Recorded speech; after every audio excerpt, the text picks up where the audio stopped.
እንዴት ከረማችሁ? ሰላም ነው?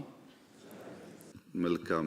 በቅርቡ ከተለያየ የማህበረሰብ ክፍል ጋር በጋራ የምናደርገው ውይይት ስለሚበተን ሰብሰብ ብሎ ዋና ዋና ሴክተሮች ያላቸውን ኮንሰርን ብናዳምጥ ለሚቀጥለው ዓመት እቅድ ግብዓት ብናደርግ ብለን በወሰነው መሰረት ከታች ጀምሮ ውይይት ስታደርጉ ቆይታችኋል። ውይይታችን በጣም ፍሬያማ እንዲሆን የትምህርት ሴክተርን፣ መምህራንን፣ ተማሪዎችን፣ የትምህርት ማህበረሰብን፣ ፖሊሲን ጨምሮ የሚመለከቱ ጉዳዮች ዋናውን ላይን ሼር ቢወስዱ ሌሎች ጉዳዮች አይነሱ ለማለት ሳይሆን ፎከስድ ሆነን በትምህርት ጉዳይ ብንወያይ ደግሞ የትምህርት ጉዳይ ብዙ ነገር ይነካል። ወደ 30 ሚሊዮን የሚጠጋ ማህበረሰብ ስላለ ውይይቱ ፍሬያማ መሆን አለበት። የመምህራን ውይይት ደግሞ ለሌሎች ውይይቶችም አርአያ መሆን አለበት። በዚሁ ስፕሪት ነፃ ሆናችሁ ግን አጭር ፕሪሳይስ ኮስችን እንደምትሉት ማለት ነው የሚገባ ያልተደጋገመ እና ዋናውን ጉዳይ ሚስ እንዳናደርግ የሚያደርግ ውይይት እንዲሆን አስቀድሜ ላሳስብ ወዳለሁ። እንደ ሰማሁት ከሆነ ጥቂት ሰዎች እስካሁን የነበረውን ውይይት የመምህራን ጥያቄ የተደራጀ ጥያቄ ያዘጋጁ ሰዎች አሉ ይባላል። ቅድሚያ እነሱን እንስማና እነሱ ያጎደሉት ነገር ካለ በትክክል ያልገለጹት ጉዳይ ደግሞ ካለ እናንተ ታክላላችሁ። ይሄ ውይይት ግን እዚህ አዳራሽ ያለን ሰዎች ብቻ አይደለም። በብዙ መቶ ሺህ የሚቆጠሩ መምህራን ከዚህ መድረክ ከዚህ ውይይት ጥያቄያቸው እንዲነሳ ሐሳባቸው እንዲነሳ እዚህ እንዳሉ ማሰብ ስለሚፈልጉ እዚህ ያለንን ሰዎች ብቻ ሳይሆን አጠቃላይ ማህበረሰቡን ታሳቢ ያደረገ ውይይት እንዲሆን ተስፋ አደርጋለሁ። በዚሁ አግባብ አስቀድሜ የተደራጀ ጥያቄ ላላቸው ሰዎች ከሰጠው በኋላ እነሱ ባጎደሉት ደግሞ እናንተ ብትሞሉ ይሻላል የሚል ሐሳብ ነው ያለኝ።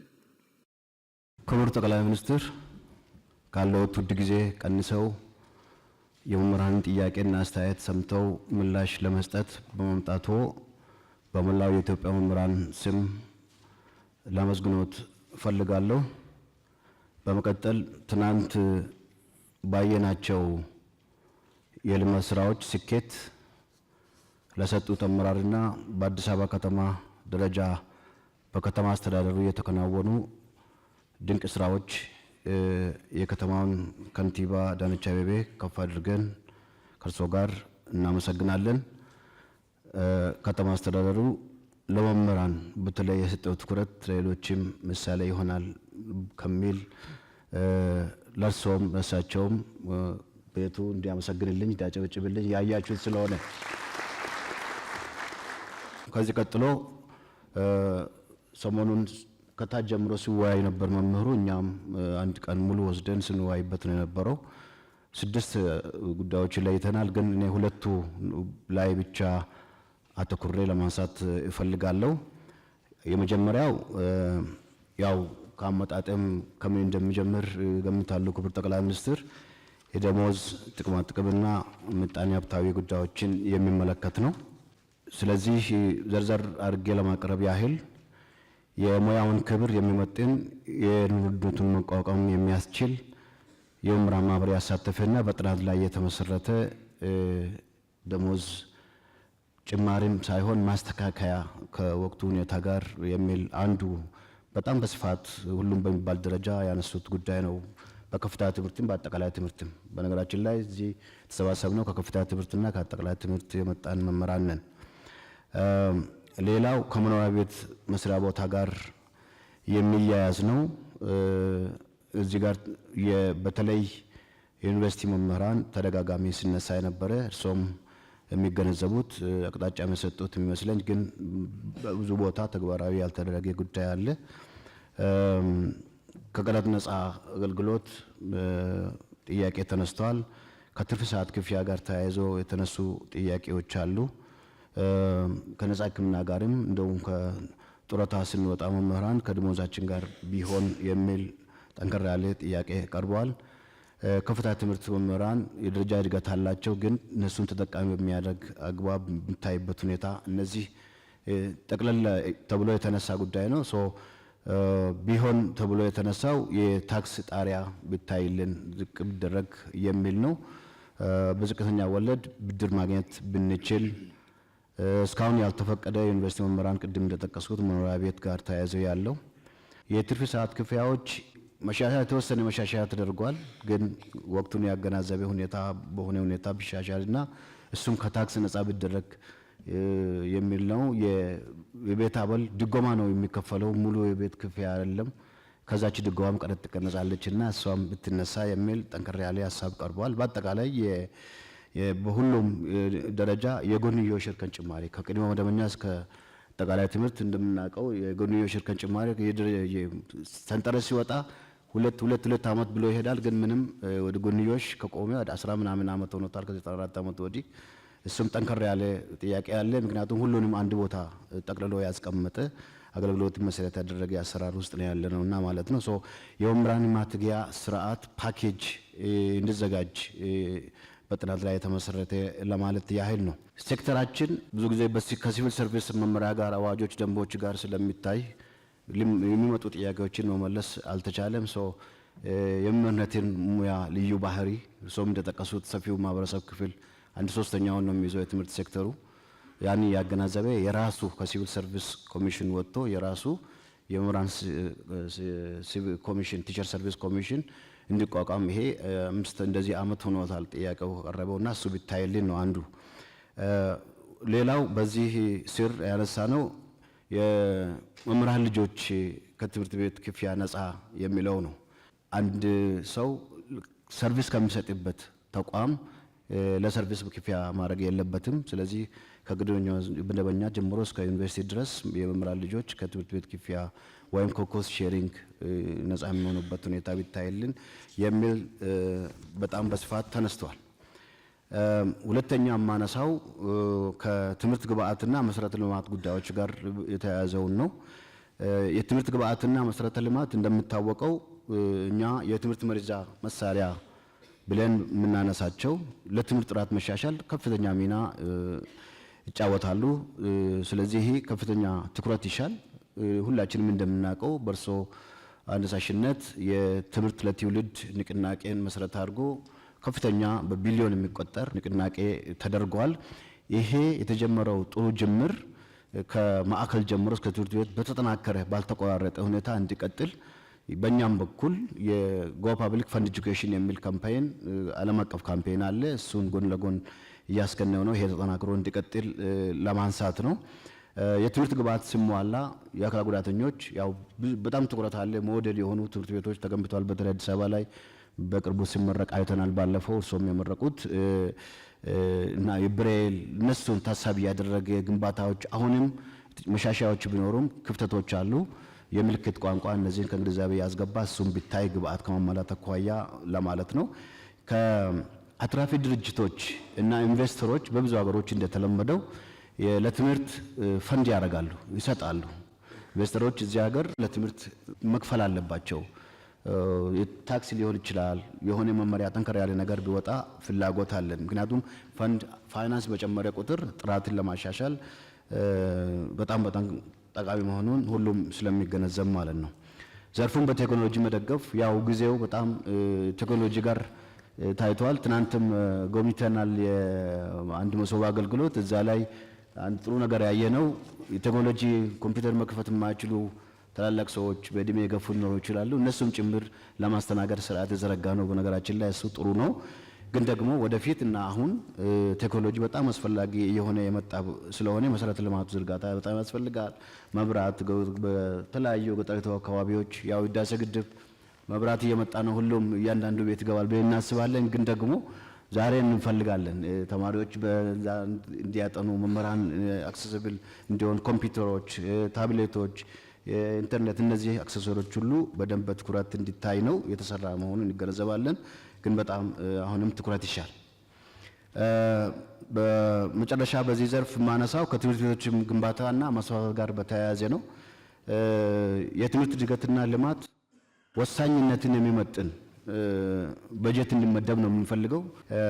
በቀዳሚ እመቤት የተገነቡ 30 ሁለተኛ ደረጃ ትምህርት ቤቶች ቀላል አይደሉም። 30 ሺህ የመጀመሪያ ቅድመ መደበኛ ትምህርት ቤቶች ግንባታ፣ የአንደኛ ደረጃ እና ቅድመ መደበኛ ተማሪዎች የሚገባ በጣም የሚያበረታቱ ጥሩ ነገሮች አሉ። እሱ እንዳለ ሆኖ አሁንም ግን በተለይ በገጠር አካባቢ የእንስሳትን ከብቶች ተከትሎ የሚሄዱ ህጻናት አሉ። እነሱን ተደራሽ የሚያደርግ የትምህርት አቅርቦት አሁንም ትኩረት ተደርጎ ቢሰራበት ለማለት ፈልጋለሁ። ስለተሰጠኝ እድል ከልብ አመሰግናለሁ። ክቡር ጠቅላይ ሚኒስትር ሊያወያዩን ስለወደዱ ትውልድ ለመቅረጽ በሚወጡ በሚወርዱ መምህራን መላ መምህራን ስም ላመሰግኖ እወዳለሁ። ምስጋና ብታቀርቡልኝ ደስ ይለኛል።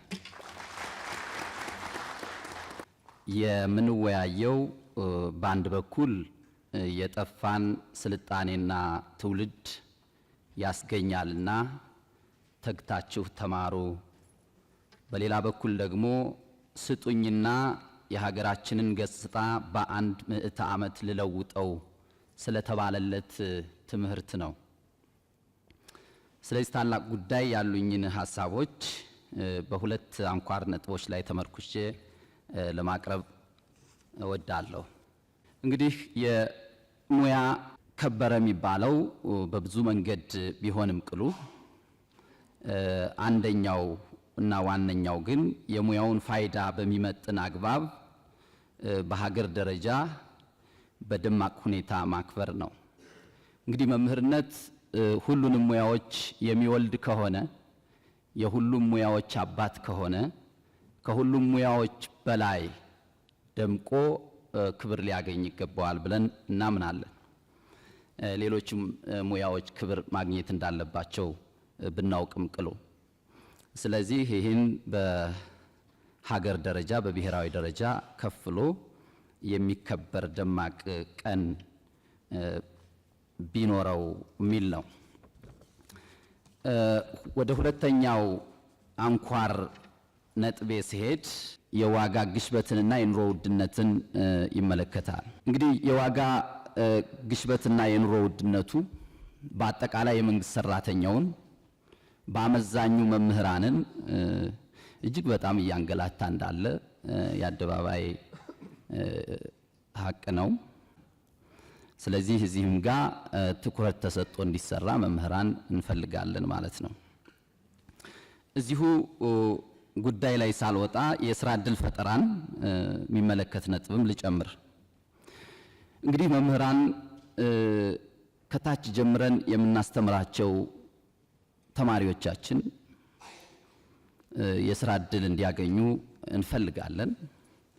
ሶስቱን የስራ ዕድል ለመፍጠር ደግሞ በተለይ የስራ ባህልን ለማሻሻልና በፕሮጀክቶች አፈጻጸም ላይ እየተደረገ ያለውን ጥረት ከፍ ለማድረግ የስራ ባህል ለውጥ እንቅስቃሴ ሀገራዊ ጉዳይ ማድረግ ተገቢ እንደሆነ እናምናለን። በዚህም ስራ ላይ መምህራን ሚናቸው ከፍተኛ ስለሆነ ታምኖ የስራው አካል እንዲሆኑ በተለይ የስነ ጽሕፈቱ አካል እንዲሆኑ ቢደረግ ለማለት ነው። በሌላ በኩል ፍትሃዊ የሀብት ክፍፍልን ማጠናከር አማራጭ የሌለው መፍትሄ እንደሆነም እናምናለን። ስለዚህ በሀገር ደረጃ ፍትሃዊ የሀብት ክፍፍል እንዲኖር በዛ የሀብት ክፍፍል ሂደትም መምህራን በስራቸው ልክ በተሰጣቸው ተልዕኮ ልክ እና በሚወጡት ኃላፊነት ልክ የሀብት ክፍፍሉ ተጠቃሚ እንዲሆኑ ማድረግ ቢቻል ነው። እዚሁ ጋር ሌላኛው ጉዳይ የጦርነት አዙሪትን በተመለከተ ነው። እንግዲህ ሀገራችን ኢትዮጵያ ከጦርነት አዙሪት እንድትወጣ ፍላጎቶችን ወይም ጥያቄዎችን በሰለጠነ መንገድ በፖለቲካዊ ውይይትና ድርድር መፍታት እንዳለብን ተደጋጋሚ ጥያቄዎች ይነሳሉ፣ እንሰማለን፣ በመገናኛ ብዙሃን እንሰማለን፣ እኛም እንናገራለን። ነገር ግን ጦርነቱ ላይ እንደ ጨከነው ሁሉ የትኛውም ወገን ጦርነት ላይ የገባ የትኛውም ወገን ጦርነቱ ላይ የጨከነውን ያህል ሰላሙ ላይ መጨከን አለበት። ጦርነቱ ላይ የጨከነውን ያህል ብቻ ሳይሆን ጦርነቱን ምንድነው ለማካሄድ ከጨከነበት በላይ ለሰላም መጨከን አለበት ብለን እናስባለን እኛ መምህራን። እና የሀገራችን ሰዎች ቀደምቶቹ እንዲህ ይላሉ አሉ ህዝብንና ሀገርን የትኛውም እብሪተኛ እንዳያጠቃ ብትሽቱ ጥርሳችሁን ነክሳችሁ ችላችሁ የእርቅንና የመዋሃድን መንገድ ምረጡ ነው።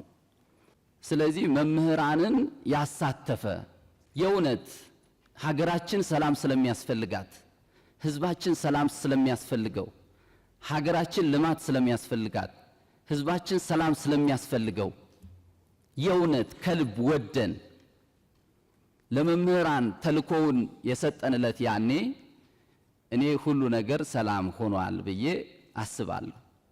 ግን አሁን የምንዋረደው ባስተማርናቸው ልጆቻችን ነው። ስለዚህ ይህንን እውነት ነው በአንድ ቀን ለመቀበል ሊቸግር ይችላል። ነገር ግን ይህንን ከመሞከር ወደ ኋላ ባንል የሚል ነው። በሌላ በኩል የወል ትርክትን በተመለከተ ነው ላነሳ የወደድኩት ነጥብ።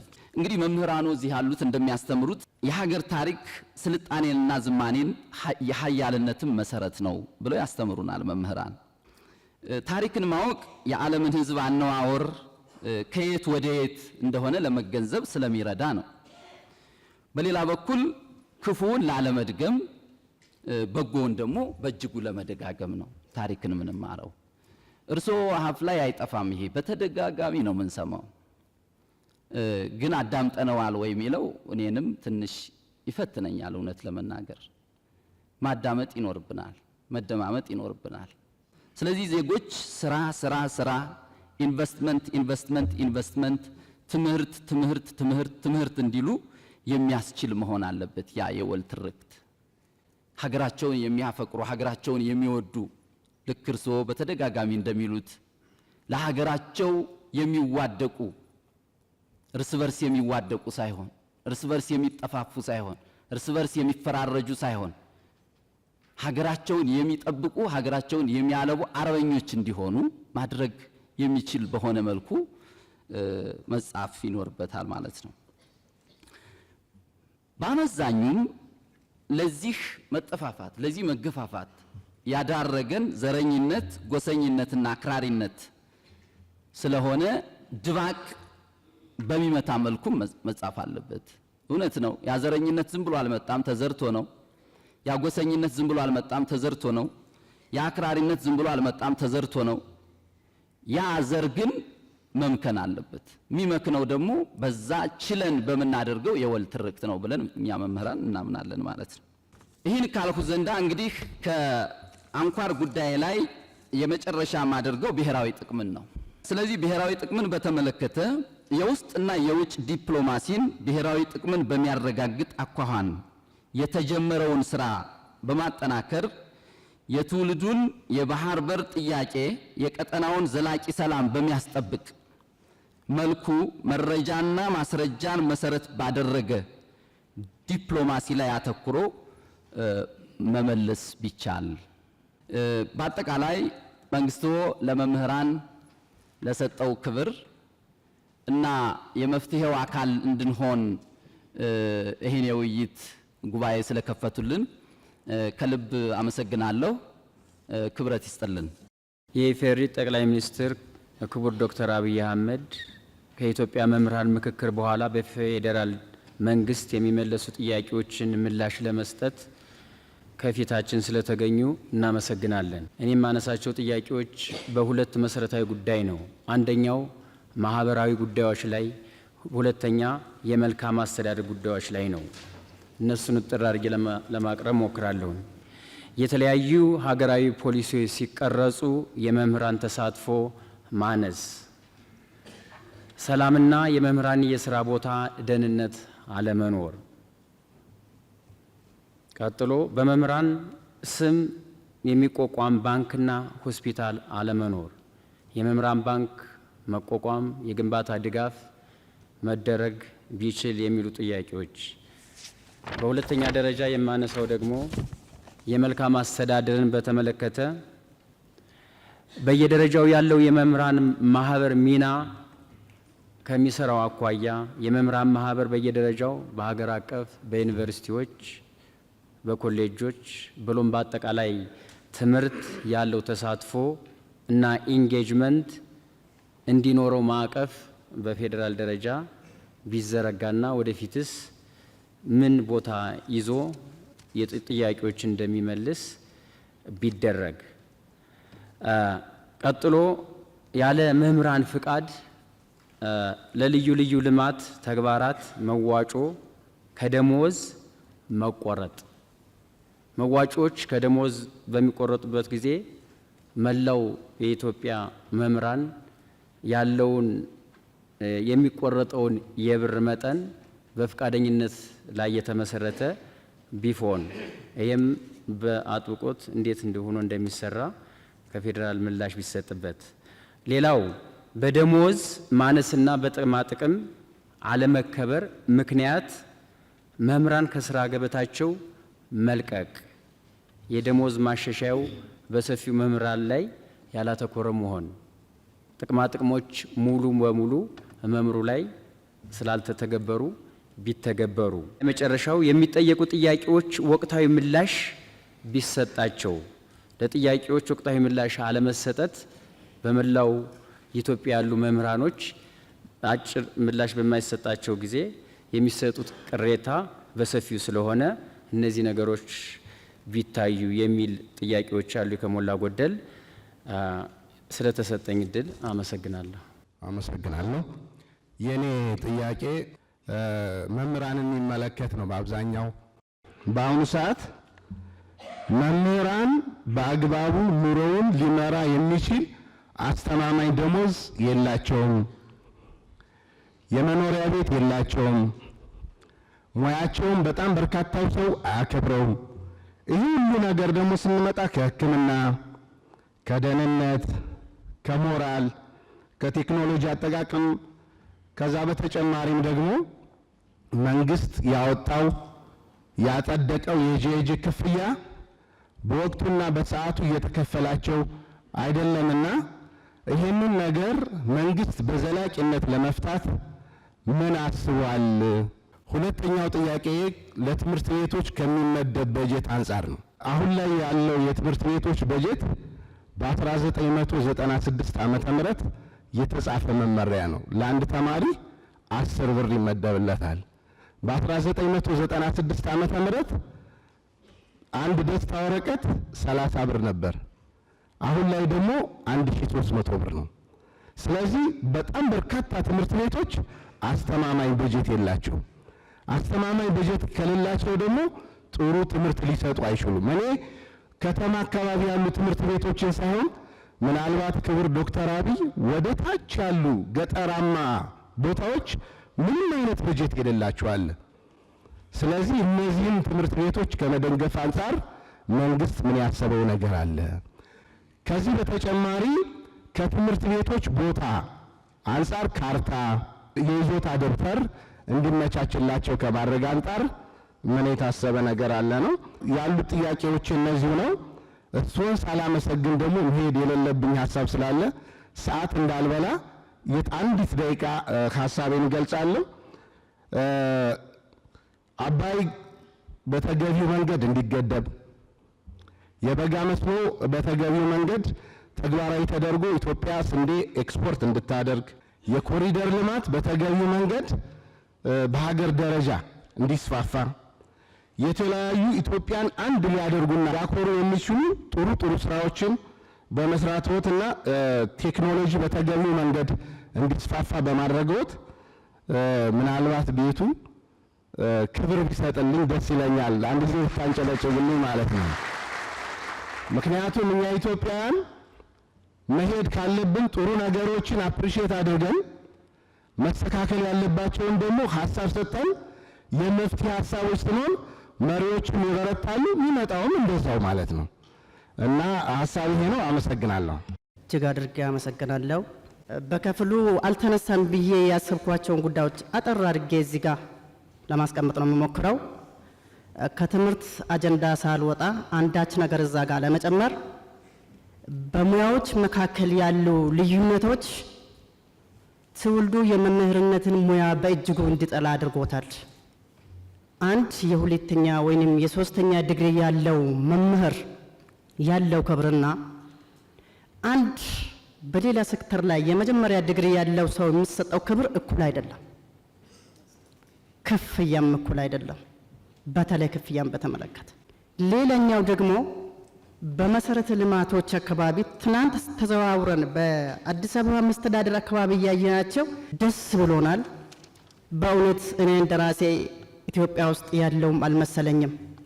በእውነቱ እጅጉን ለመናገር የእግር ጉዞ አድርገን ነበር ተዘዋውረን ስናይ ነበረው።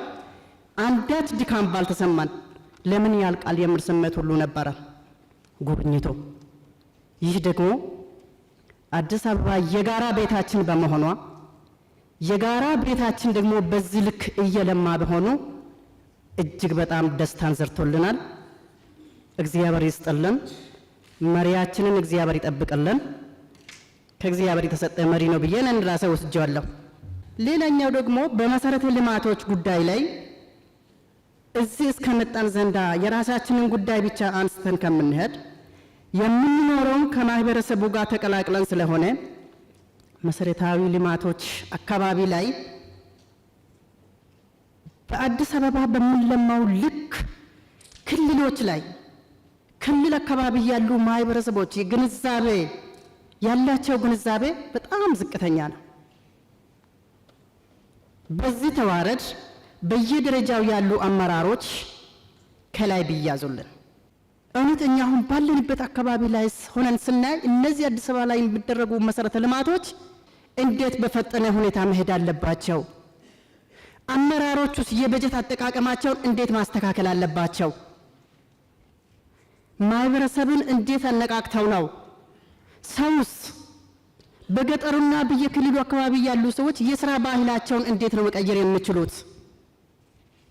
ይሄ ተልዕኮ በየደረጃው ላሉት አመራሮች ተሰጥቶ በእውነት ክትትልም ተደርጎ በየአካባቢው በየክልሉ በየወረዳውና ከተማ ቦርድ አገራችንን በጠበቅነው ልክ ትለማለች የሚል ሀሳብ ስላለኝ ነው።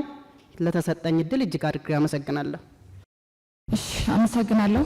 ክቡር ጠቅላይ ሚኒስትር ለሰጡን እድልና ጊዜዎትን መስዋዕትነት አድርገው ችግሮቻችንን ለማዳመጥ እዚሁ ስለተገኙ እናመሰግናለን። እኔ ብዙ ነገር ተነስቷል። ነገር ግን ትላንትና በተለያየ ቦታ በአዲስ አበባ ዙሪያ ተመልክተን ስናይ ትልልቅ ፕሮጀክቶች በጣም ባጭርና ውጤታማ በመልኩ ተሰርተው አይተናል። ነገር ግን ከዚህ ውስጥ አንዱን ደግሞ በተለይ በከፍተኛ ትምህርት ተቋም ላይ የኑሮ ውድነቱን ከማስተካከል ወይንም የደሞዝ ማስተካከያ ከመደረጉ በፊት እስኪደረግ እንኳን ባለው ጊዜ ውስጥ እነዚህን ችግሮች ይቀርፋሉ ብዬ ከማስበው አንዱ የሸማቾች ማህበር በአዲስ አበባ ላይ በተለያዩ ቦታዎች ተቀምጠዋል። እነዚህ የሸማቾች ማህበር በጣም በዝቅተኛ ዋጋ ኢቭን አርሶ አደሩ አምርቶ በሚያቀርበው ዋጋ ለተጠቃሚው ሲደርስ አይተናልና ይህንን ነገር ምናልባት በከፍተኛ ትምህርት ተቋም ደረጃ ባሉ መምህራኖች የኑሮ ውድነቱን ከመቋቋም ወይንም ኢንፍሌሽኑን ከመቆጣጠር አንጻር ወደዛ አቅርቦት ከክልል መንግስታት ጋር በመነጋገር አቅርቦት ማድረግ ይቻል ይሆን ወይ ነው የመጀመሪያ ጥያቄ። የሁለተኛ ጥያቄ ያው መንግስት እንደ መንግስት ትምህርትን ከጥራት ጋር አስተሳስሮ ትልቅ ስራ እየሰራ እንደሆነ ይታወቃል። ከዚህ ጋር ምናልባት ብዙውን ጊዜ እንደ ጥቃቅን ተደርገው የሚነሱ ነገር ግን ከበጀት ጋር ተያያዥነት ያላቸው የትምህርት ጥራትን ከሚያስጠብቁ ግብዓቶች ጋር ጥያቄ ይነሳል። በአንድም ይሁን በሌላ ዩኒቨርሲቲዎች ለትምህርት ሚኒስቴርም በተለያየ አጋጣሚ ይጠይቃሉ። ነገር ግን ለትምህርት ዘርፉ እንዳጠቃላይ ጥራትን ሊያስጠብቅ በሚችል ደረጃ በቂ የሆነ በጀት መመደብ ይቻል ይሆን ወይ? ይሄ ነው። ሌላኛው ከሶስተኛ ደረጃ ምሳሌ ሀገር እንደ ሀገር የያዘችውን እንግዲህ ሌጋሲ ከማስጠበቅ አንጻርና ትላንትና ያየናቸውን እጅግ በጣም ሰፊ ፕሮጀክቶችን አልቀው ለልማት እንዲውሉ የተደረጉትን ከክልሎች ጋር በመነጋገር ምክንያቱም ብዙ ጊዜ እኛ ልማቶችን ስናይ ወደ ክልል አካባቢ ሲኬድ ከፌዴራል መንግስት ኃላፊ መጣ ሲባል ከተማው በጣም ያሸበርቃል። የተጀመሩ ስራዎች የኮሪደር ምን በላቸው ሌሎች በጣም ሲሰሩ እናያለን። በማግስቱ ግን ሲቆሙ ነው የምናየው። ይሄ ማለት ቀጣይነት ያለውን ልማት ለማምጣት ስለሚያስቸግር እንደ አዲስ አበባ ሁሉም በመላ ሀገሪቱ ያሉት የልማት አውታሮች ኃላፊነትን ተቀብለው የሚሰሩ ከቀበሌ እስከ ክልል አመራር ይህን ነገር እውነት በእናንተ ልክ ተረድተውታል ወይ? ለሀገር የሚያመጣውን ኢኮኖሚ በአጭር ጊዜ ውስጥ ይህንን ችግር ይፈታል በሚል ደረጃ ተረድተውታል ወይ በሚል ጥያቄ ስለሚያስነሳ እነዚህ ነገሮች ፈጣን በሆነ 24/7 በሚል ትላንትና ሲገለጽልን የነበረዋልና በጣም ደስ የሚል ይሄን አክል ኮሚትድ ሆነው እየሰሩ ነው ወይ? ምናልባት ህዝቡን ጫጫታ የሚያስነሱ ነገሮች ስላሉ ነው። የኮሪደር ልማቱ እናንተ ባላችሁ ልክ ተረድተውታል ወይ? በዛ ልክ አብረው ጠንክረው እንዲሰሩ ከእናንተ ልክ እንትኑ ቢኖራቸው ብዬ ነው። አመሰግናለሁ። ስለተሰጠኝ እድል አመሰግናለሁ። ሊያናገሩን ፈቃደኛ ስለሆኑ በጣም እናከብራለን። ከዛ በመቀጠል በዩኒቨርሲቲ ደረጃ ከቦንጋ ዩኒቨርሲቲ ነው የመጣውኝ። በዛ ደረጃ ያለው ከዩኒቨርሲቲ ደረጃ ያሉ ነገሮች ትንሽ የላንሳና በተለይ ከቦርድ ጋር የተያዙ ነገሮችን እናቅርብ። ቦርድ ዩኒቨርሲቲው ነው ያውቀው። ለምሳሌ ቦንጋ ዩኒቨርሲቲ በ7 ዓመት አንድ ቀን ቦርድ አነጋግሮት አያውቅም መምህሩን። ያ ኃላፊነት የለውም ወይ ማለት ተባብሮ ለመስራት እስከሆነ የትምህርትን ጥራት ለማምጣት እስከሆነ ድረስ ለምን እንደዚህ አይነት ነገሮች አይሰሩም? እንደዚህ አይነት ነገሮች መስተካከል አለባቸው። ሌላ ደግሞ ከባጀት አመዳደብ 60 25 15 የሚባሉ አሉ። ከምርምር ጋር ከአካዳሚክ ጋር የተያዙ ነገሮች ዩኒቨርሲቲ ውስጥ በጣም እየቀሩ የመጡበት ሁኔታ አለ። ጠቅላላ ዩኒቨርሲቲዎች ወደ ፕሮጀክት ወደ ህንፃ ወደ ተለያዩ ነገሮች እየመጡ ያሉበት ሁኔታ ስላለ እሱ ነገር በስተካከል። አመሰግናለሁ። ለተሰጠኝ እድል በጣም ላመሰግኖት እፈልጋለሁ። ጊዜ ለመጠቀም ቀጥታ ወደ ጥያቄ መግባት እፈልጋለሁ። ከለውጡ ጋር በተገናኘ በግሪጎሪያን ካላንደር በ2018 ኤጁኬሽን ሮድ ማፕ በ2023 ጠቅላላ የስርዓተ ትምህርት ለውጥ መደረጉን እናውቃለን።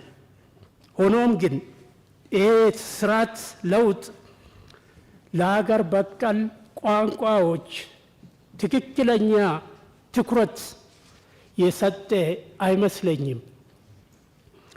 ይህንን በመረጃ ለማስደገፍ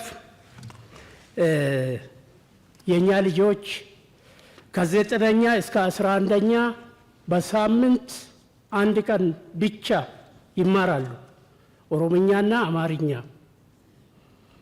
እንግዲህ በአንጻራዊ መልኩ እነዚህ ሁለቱ ቋንቋዎች በጣም በሚሊዮን የሚቆጠሩ ተናጋሪዎች እንዳሉ ይታወቃል። በሳምንት 40 ደቂቃ ብቻ መማር እንዴት ይታያል? እንደገና 12ኛ ላይ 2 ቀን ብቻ ይማሩና ይባስ ተብሎ 12ኛ ላይ ማትሪክ ላይ አይመጡም። የዚህ ኢምፕሊኬሽን የዚህ ስፒል ኦቨር በወላጅ በመምህራን በተማሪዎች ዘንድ እንዴት ይታያል? ሁለተኛ ጥያቄ ከለውጡ ጋር በተገናኘ ለሁለተኛ ደረጃ መምህራን ስልጠና የተሰጠው ትኩረት ብዥታን የሚዘራ ነው። ይህ ማለት በኢህአዴግ ጊዜ ቢኢዲ ባችለር ኦፍ ኤጁኬሽን ነበር። በማል ቴሶ የሚባል ፕሮግራም መጣና ቴሶ ቲቸር ኤጁኬሽን ሲስተም ኦቨርኦል ማለት ነው፣ ፓራዳይም ሺፍት። ለ6 ዓመታት በሱ ከተሰራ በኋላ ፒጂዲቲ መጣ። ቴሶ ቤዚካሊ ኢንቲግሬትድ ነው።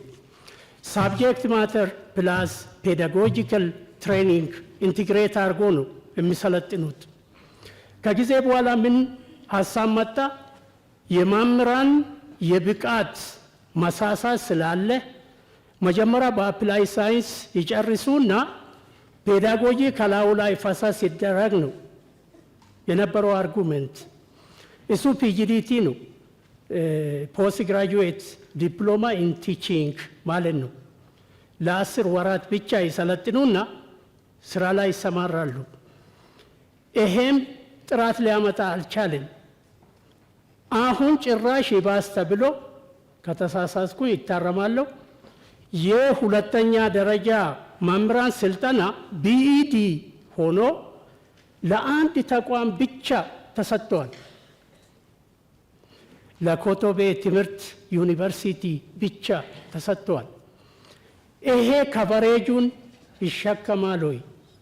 የመጨረሻው ጥያቄ ኢትዮጵያ የምትከተለው ዩኒቲ ኢን ዳይቨርሲቲ ነው። ይሄንን የሚደግፍ ትምህርት ቤት ውስጥ ሲሰጥ አይታይም።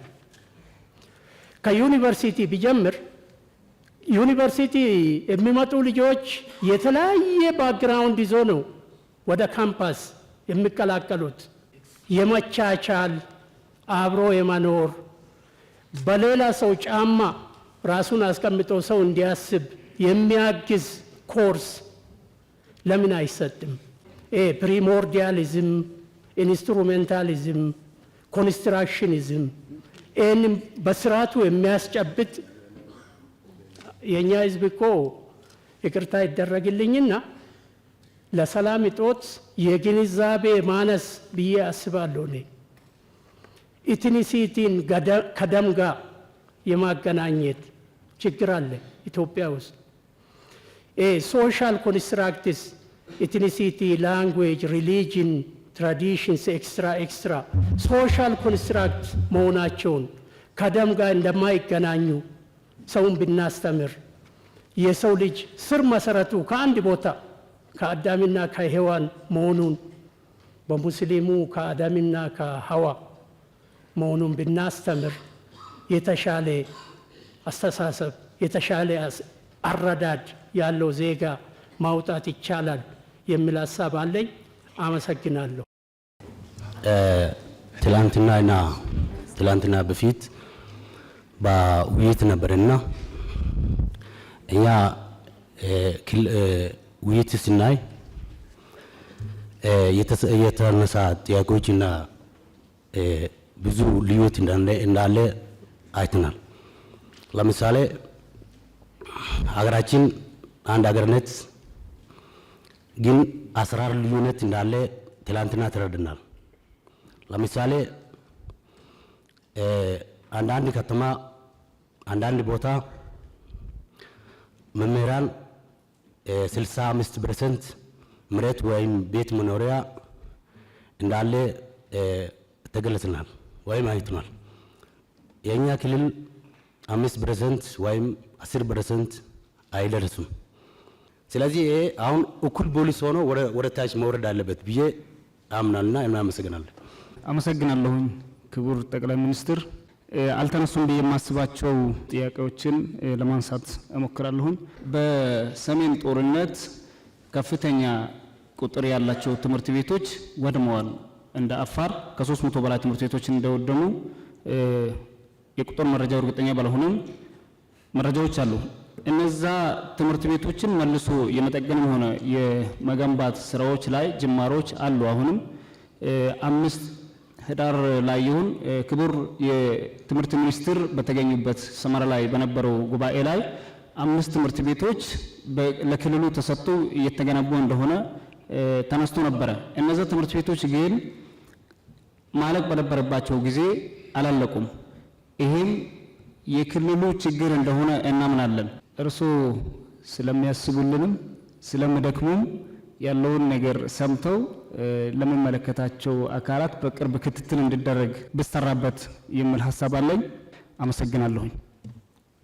ብጣዕሚ ኢና ነመስግን ዶክተር አብይ አህመድ ብጣዕሚ ካብ ልቢ ነመስግን ነዚ ዕድል እዚ ብምሃብካ ዘለና ሕቶታት ንምልዓል ኣብዚ ምሳኻ ፌስ ቱ ፌስ እናተረኣና ሕቶና ንክነልዕል ይዕድንየልና ብጣዕሚ ንምጅማር ዝኣክል ካብ ዝተፈላለየ ክልላት ኣብዚ ተኣኪብና ምርካብና ብጣዕሚ ደስ ዝብል ብጣዕሚ ተሓጒሰ ይዕድንየልና።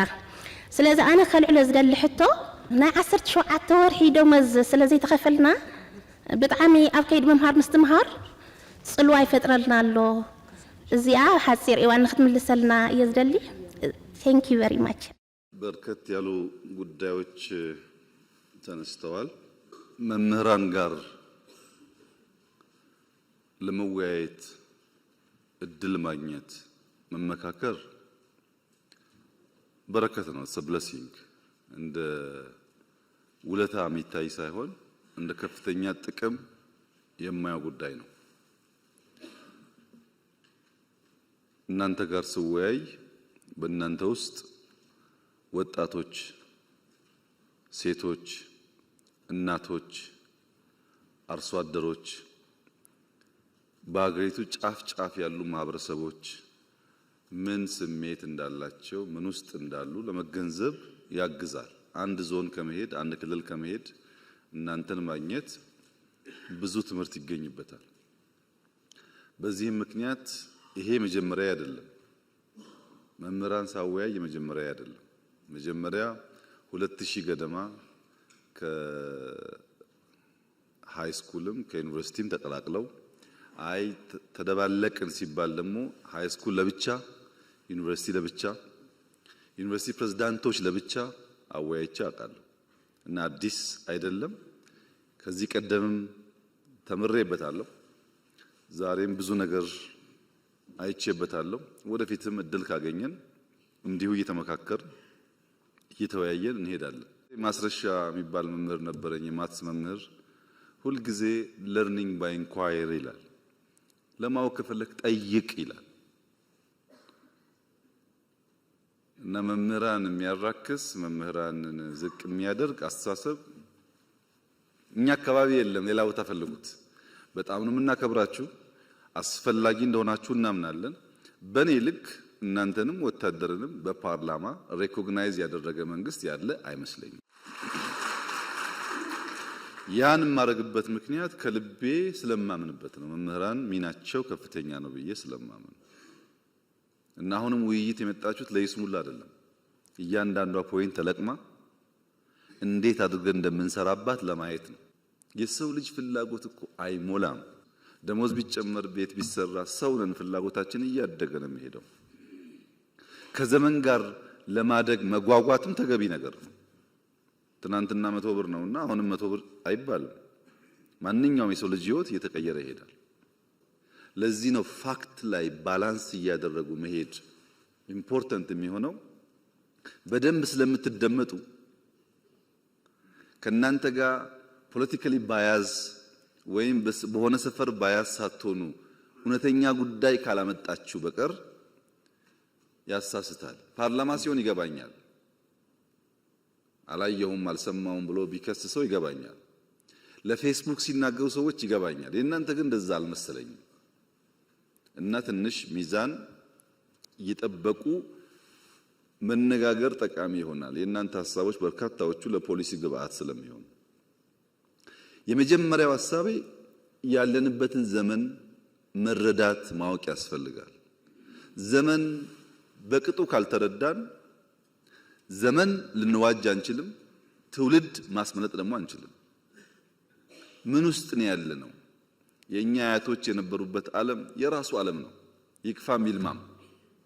የኛ አባቶች የነበሩበት ዓለም የራሱ ዓለም ነው፣ ይክፋም ይልማም። የኛ ዓለም ሌላ ዓለም ነው። ምን ውስጥ ነው ያለነው? እንዴት እንንቃ? እንዴት እንከተል? ምንድነው ያለው ቻሌንጅ ብለን ካልተገነዘብን እንቸገራለን። እኔ የተማርኩበት ትምህርት ቤት የበሻሻ አንደኛ ደጋ ትምህርት ቤት የተገነባው በዘማቾች ነው። ዘማች የገነባው ነው። ከዛ ፊት አልነበረም ትምህርት ቤት። አርብ እንለቀልቃለን፣ ቅዳሜና እሁድ ይደርቃል፣ ሰኞ እንማራለን። ይሄ ነበረኛ ትምህርት ቤት። በእበት እየለቀለቀን እበት አመተን ለቀልቃለን። አሁን ጥያቄው ሶላር ኢነርጂ የለም ከሆነ፣ አሁን ጥያቄው ኮምፒውተር የለም ከሆነ ፕሮግረስ አለ ማለት ነው። እንኳን ጠየቃችሁ ያንም ማግኘት አለብን። ትክክል ነው። ስናወዳደር ግን በሚዛን ይሁን።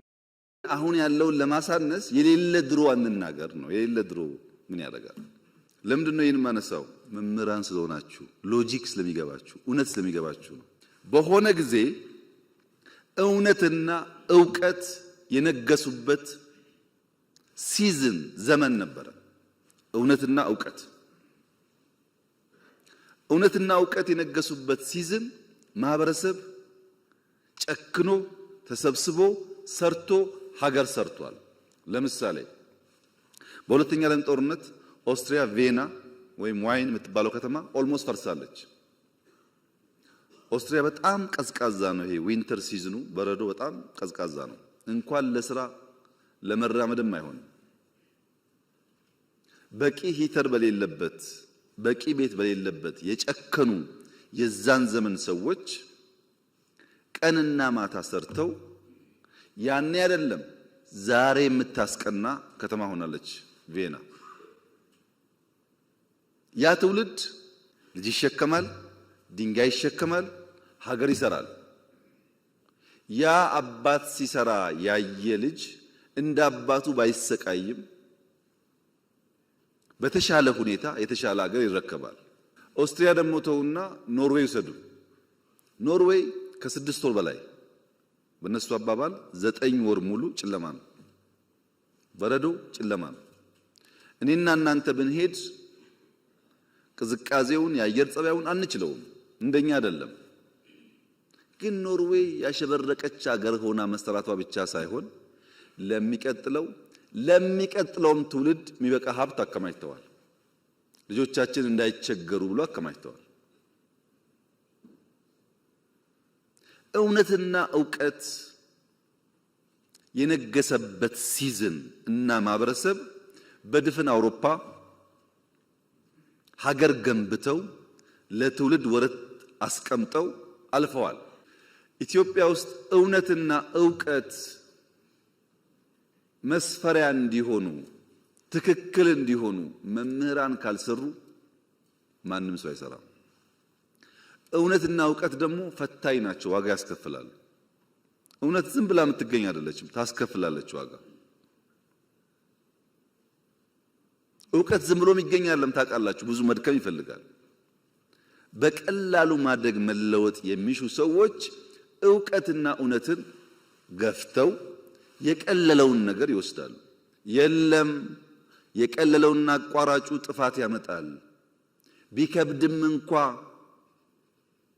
ታሪክ መቀየር ያለብን እኛንን ብለን እንድንነሳ የአንበሳውን ድርሻ መውሰድ ያለበት መምህር ነው። መምህር ግን ሲፈጥረው እዚህ ጋር ያለው የተጻፈለት ነገር ትውልድ መስራት፣ መድከም፣ መስጠት ነው። ወታደርም እንደዚሁ ነው። ምንም ደሞዝ ቢከፈል ለመምህር እንዴት ሊበቃ ይችላል? ሊበቃ እኮ አይችልም። ስራችሁ 90% መስጠት ነው። ለመኖር ብትቀበሉ እናንተ የተፈጠራችሁት 90% ለመስጠት ነው። በተለይ እንደ ኢትዮጵያ ያለ ከእውነትና ዕውቀት የራቀ ማህበረሰብ ደግሞ ሲኖር የመምህራን ሚና አብዛኛው መስጠት ነው። አሁን ያለንበት ዘመንስ ውሸትና ጩኸት የነገሰበት ነው። ውሸትና ጩኸት ደግሞ አይሰሩም ብቻ ሳይሆን የተሰራ ያፈርሳሉ።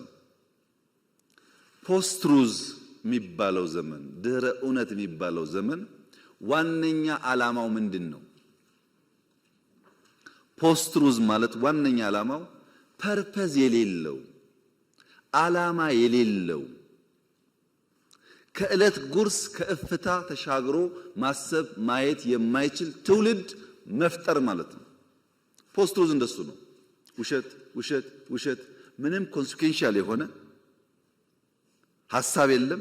ሲኩዌንሻል የሆነ ኖሌጅ የለም። ሀ ተብሎ ሁ የለም። ሁሌ ሀ ነው፣ ሁሌ ጩኸት ነው። ሲሰባሰብ አንድ ግብ የሚያሳካ ነገር የለውም። ፖስት ትሩዝ ሎጂክ የቀነሰ ማለት ነው። ሪዝኒንግ የቀነሰ ማለት ነው። ፋክት የቀነሰ ማለት ነው። ኢሞሽንን ከፍ ያደረገ ማለት ነው። ምን ብናገር ነው ሞቅ ሞቅ የሚለው? በፖስት ትሩዝ ዓለም ውስጥ ኢሞሽን በገነነበት ፋክት በቀነሰበት ዓለም ውስጥ መምህራን እንኳን የፋክት ጉዳይ የሚገዳቸው ሆኖ ካልቆሙ ነገር ይበላሻል። ዕውቀት ምንድን ነው? ዕውቀት የሚባለው ዳታ ኮሌክሽን የሚባለው ጉዳይ አንደኛው ካለፈው መማር አለብን። ለምሳሌ ፖለቲከኞች ኦኬ ኃይለ ሥላሴ እንዴት ወደቁ?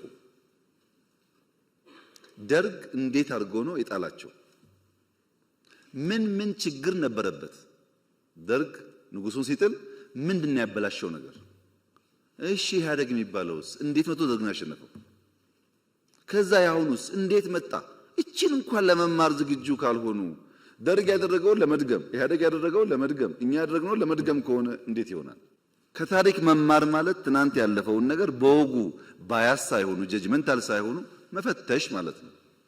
ለምሳሌ ትናንት ቤተ መንግስት ጎብኝታችኋል። እኔ እዚህ ቢሮ ስመጣ ያኛውን ቤተ መንግስት ተዉት፣ ይሄ ያለውበት ቦታ ምነግራችሁ 100% እውነት ነው። ከዚህ ወጣችሁ 5 ደቂቃ ወክ ብታረጉ ሽንት ቤት የምታገኙት ልክ እንደ ከተማ ውስጥ እንዳለ ቆሻሻ ቦታ እንደዛው ነው። መሄድ አትችሉም። በጣም የቆሸሸ በጣም የሚያስጠላ ግቢ ነው። ይሄንን ከሰራን በኋላ እንደምታውቁት ይሄንን ግቢ የሰራነው ለምነን ነው። ከምንም የታዝነቲንግ ቱዱ ከመንግስት በጀት ጋር እዚህ ግን 1 ሚሊዮን ሰው ነው በአመት የጎበኘው ዩኒቲ ፓርክ። ብር አገኘን። በእኛ ብር ፈረንሳዮች አገዙን። ፕራይቬት ሴክተር ጨመርንና ታች ደግሞ ሄደን ገነባን። ምን ገነባን? ታች ቪዲዮ አይታችሁ ከሆነ መድገም አያስፈልግም። ሰው የጠላት ገንዘብ እንኳን ቢሆን እንደዛ አድርጎ አይጥልም። እንኳን የራሱን የሀገሩን ታሪክ ተውና የጠላት እንኳን ቢሆን ከማረከ በኋላ ወልወል አድርጎ ይጠቀምበታል። ይሄ ግን የኛ ሀብት ነው። እዛ ያያችሁት ወርቅ እኮ የማንም መንግስት ወርቅ አይደለም፣ የኢትዮጵያ ወርቅ ነው። ወርቅ ይዞ የነገሰ እኮ የለም፣ ነክሶ ነው ወርቅ ያገኘው። እንዴት ሰው የራሱን ታሪክና ሀብት አቆሽሾ ይጥላል? ትክክል አይደለም። እዛ ታሪክ ውስጥ የማይመች ጉዳይ ሊኖር ይችላል፣ እንማርበታለን። ታሪክ ነው፣ አንቀይረውም። ፋሲልን ተመልከቱ። ከተሰራ 390 ዓመት ገደማ ነው። በ390 ዓመት ጊዜ ውስጥ ጣሊያን ሲመጣ መጥቶ አፍርሶት ነበር። የተወሰነ ቦታ አፍርሷል። እንዴት ለ100 ዓመት ያንን ነገር ሳንጠግን ኖርን ብሎ መጠየቅ ሲገባው እንጠግነው ሲባል አትንኩት ነው ያለው። አሁን አይታችኋል ለውጡን። ከዛ የመጣችሁ እንደምታውቁት በየትኛው መመዘኛ እንኳን ለኢትዮጵያ ለአፍሪካም ቢሆን የሚያኮራ ነገር ነው። ምንም መጥፎ ነገር የለበት። መጠበቅ ግን አለበት፣ መጠበቅ አለበት። እያንዳንዱ ታሪክ ቦታ ላሊበላም ይሁን ፋሲልም ይሁን ጀጎልም ይሁን አባጅፋርም ይሁን አላላኬላም ይሁን እዚህ ያሉ ፓላሶችም ይሁኑ ይሰሩ ይጠገኑና ለትውልድ ይለፉ ያለበት ምክንያት እያንዳንዱ ውስጥ ዕውቀትና ትምህርት አለ። ሁለተኛው ዕውቀትና እውነት የሚፈልጉት ያለንበትን አውድ መገንዘብ ነው። ዘረኝነት፣ ሰፈርተኝነት፣ መንደሬነት የተንሰራፋበት ብቻ ሳይሆን እንደ ካንሰር ሴል ነው ራሱን በራሱ እያዋለደ የሚሄደው። ባይዘወይ ሰዎች ዘረኝነት ሲባል ይሄ የኦሮሞ አማራ ወይም ጉራጌ ወላይታ ይመስላችኋል? እንደዛ አይደለም። ዘረኝነት ማለት በኦሮሚያ ብትወስዱት ጅማ፣ አርሲ፣ ወለጋ የሚባል በሽታ አለ። ወለጋ ብትሄዱ ሆሮ፣ ቄለም የሚባል በሽታ አለ። ከወለጋ የመጣ ያውቁታል። ጅማ ብትሄዱ ከጌራ ከምናምን ከሊሙ የሚባል በሽታ አለ። አያልቅም። እዛም ጌራ ከተገባ በኋላም አለው። ሰው አስተሳሰቡ አመለካከቱ እየጠበበ የሰውን ክብርና ቫልዩ እያወረደ የሰው ክብርና ቫልዩ ደግሞ ሲወርድ እኔም ወርዳለሁ ብሎ የማያስብ መሆኑ አንተ ዝቅ እያረክ አንተ እያዋረድክ ልትከብር አትችልም። ግድ የለም ሰብሰብ ብለን ቋንቋ ይለያያል፣ እውነት ነው። ፍላጎት ይለያያል፣ እውነት ነው። ጾታ ይለያያል፣ እውነት ነው። ጂኦግራፊያችን ይለያያል፣ እውነት ነው። እነዚህን ተቀብለን ደግሞ አንድ የሚያደርገን በርካታ ቫልዩስ ስላሉ በእነሱ ጥላ ስር አብረን ሀገርን እንስራ፣ ኤግዚስት እናድርግ። አሁን ያለው ዘመን ሰርቫይቫል በራሱ ከባድ ችግር ስለሆነ መሰብሰብ ያስፈልጋል ብሎ ማመን አለበት ሰው። ሶስተኛው ጉዳይ ግን ታሪክን ማወቅ አሁን ያለውን ችግር መገንዘብ ብቻ ሳይሆን መጪውን ዘመንም በተወሰነ ደረጃ መገንዘብና ለዛ መዘጋጀት ያስፈልጋል። ለምሳሌ ሳይንስ ሙዚየም ያያችሁት አርቲፊሻል ኢንተለጀንሱም ኤሮዳይናሚክሱም ስፔስ ላይ ያያችሁት አውሮፕላን ላይ ያያችሁት ገና የዛሬ 20 30 ዓመት ዓለም የሚጠቀምባቸው ቴክኖሎጂዎች እኮ እዛ ውስጥ አሉ። ለምሳሌ ኤርባስ ገና በ2050 ነው አየር ላይ የሚውለው። እኔና እናንተ አልታደልንም። ልጆቻችን ግን እሱን እያዩ ማደግ አለባቸው። ብርቅ መሆን የለበትም። ትናንት ያያችሁት አብዛኛው ነገር እዚህ አካባቢ ያለው ሂስቶሪካል ነገሩ ጫካን ጨምሮ በበጀት የሚሰራ ስራ አይደለም። ለምን ገረማችሁ? እንደና እንደናንተ የተሰባበረ ሀገር የወሰዱ ሰዎች እኮ ወርቃቸውን አውጥተው የትዳር ቀለበታቸውን ሰጥተው ጸጉራቸውን ቆርጠው ሽጠው ለሀገሬ ልማቱ ይዋል ብለው እኮ የገነቡ ሀገራት ታውቃላችሁ። ታሪክ ከእናንተ በላይ ማን ያውቃል? አሉ እኮ ሀገራት በቃ ድህነት ልመና ይበቃናል፣ ያለንን ሰጥተን ተክተን ልጆቻችን ከልመና ይውጡ ያሉ እኮ አሉ። መወሰን አለብን። የተረከብነው ሀገር ዕዳ፣ ድህነት፣ ችግር የተከፋፈለ ነው። እሱን ደጋግመን ብናወራ ውጤት የለውም። ከዚያ ለመውጣት የሚያስችል አቅጣጫ፣ ቪዥን እና ትጋት ያስፈልገናል። ያለንን ሰጥተን እንኳን ልጆቻችን አሁን እናንተ ካላችሁበት ላይፍ ሻል ያለ ከኖር ጥሩ ነገር ነው። መደገም የለበትም። የኛ ችግር መደገም የለበትም። ችግርን እያየን በመካድ ሳይሆን በመጋፈጥ፣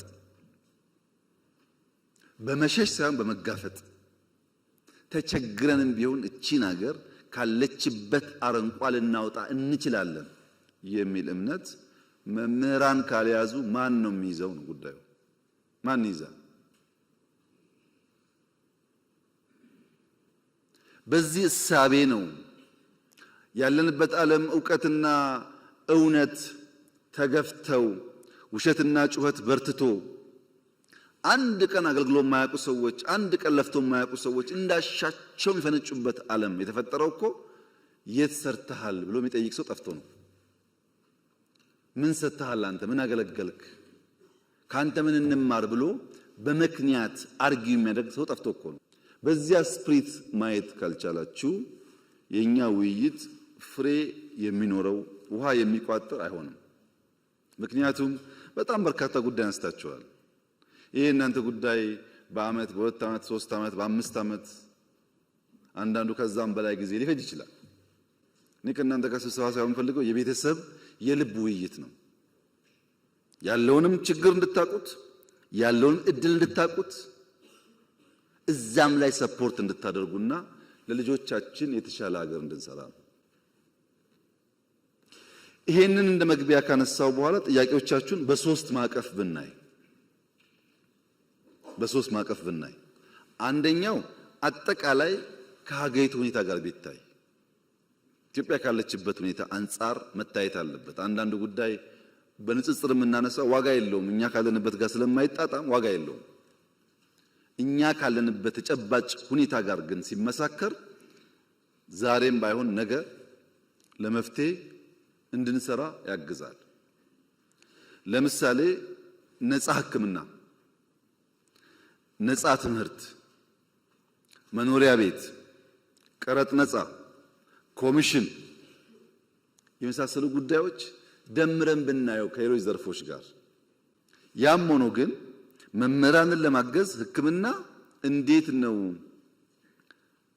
የማህበራዊ ዋስትና አስፋፍተን አንድ መምህር ሲታመም ሳይቸገር ሊታከም የሚችለው ኢኖቬቲቭ በሆነ መንገድ እንዴት እንፍታው ብለን ማሰብ አለብን።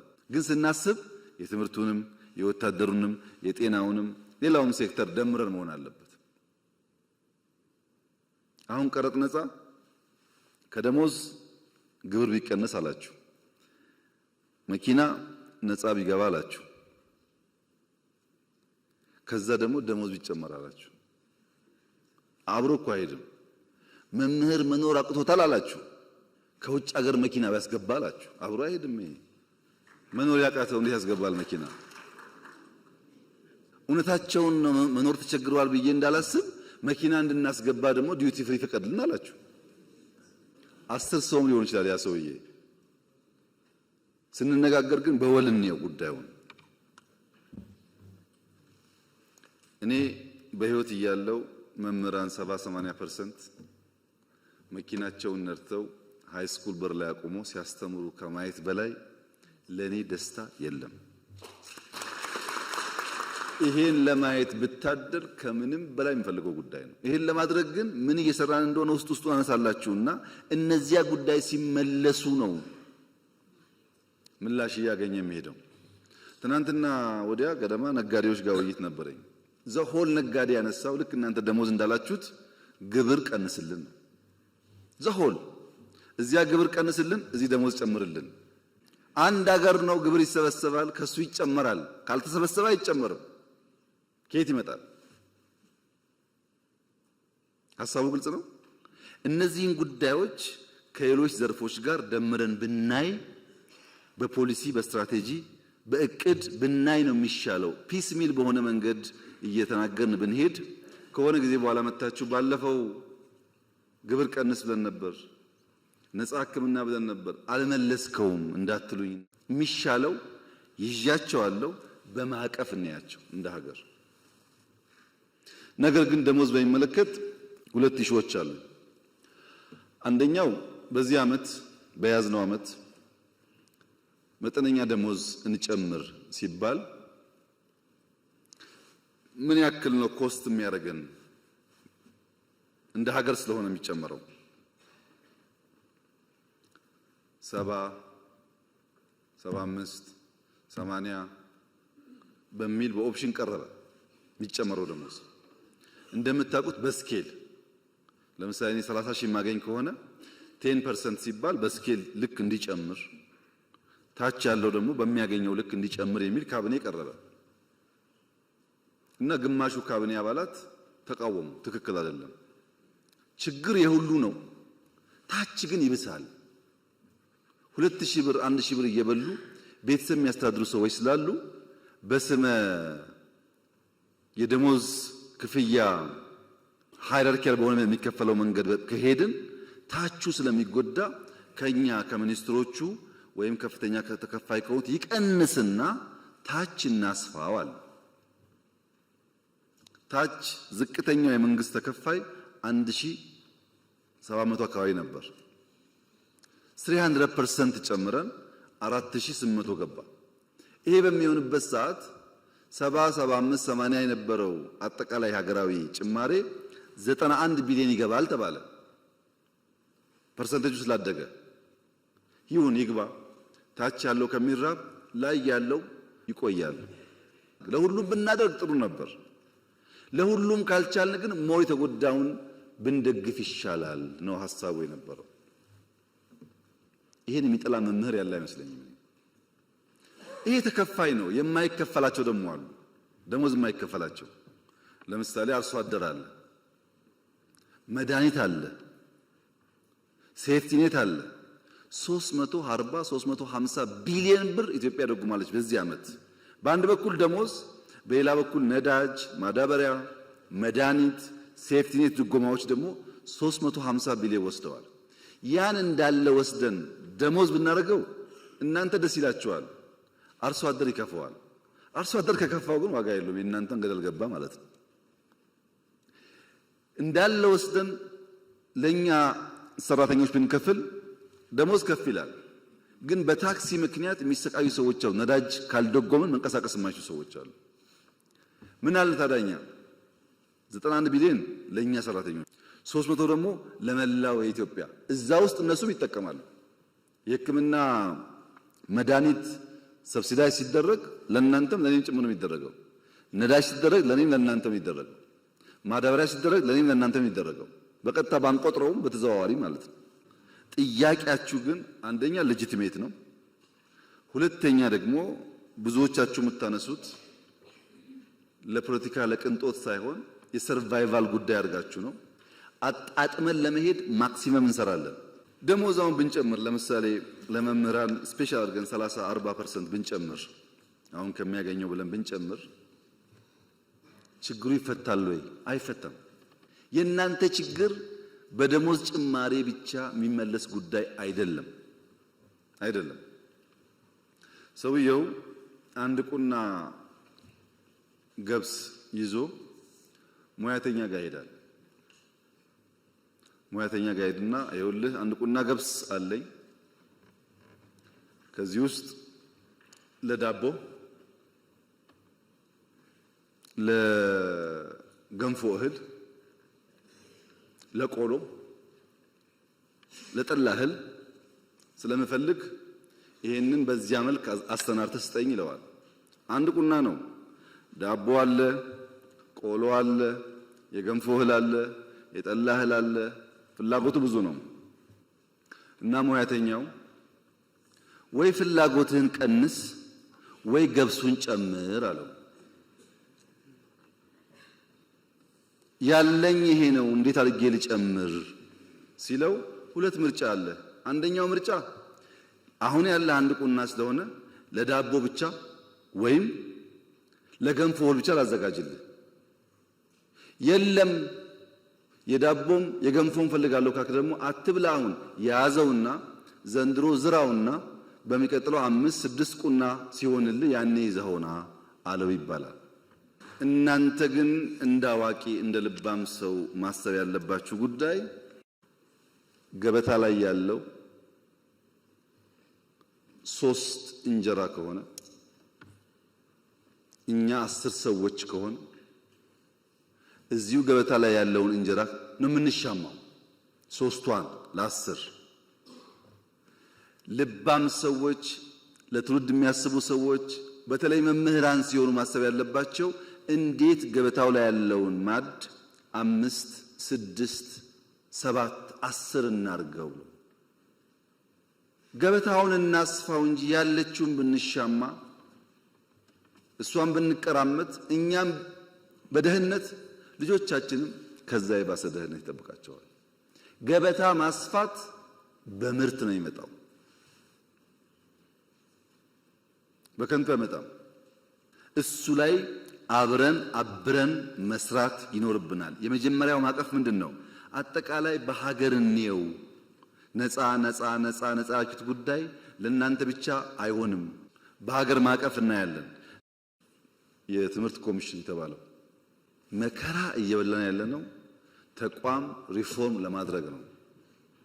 ብዙ አይነት ሰው ነው ያለው እና ሌላ በሽታ ከምንጨምር ባሉን ተቋሞች ውስጥ ስራችን አዘምነን የመምህራን ጥያቄ ደግሞ እንደዚህ መነጋገር እስከቻልን ድረስ ማናቀው ጉዳይ አይደለም፣ እየፈታን ብንሄድ ነው የሚሻለው በሚል ማቀፍ ውስጥ ብናየው።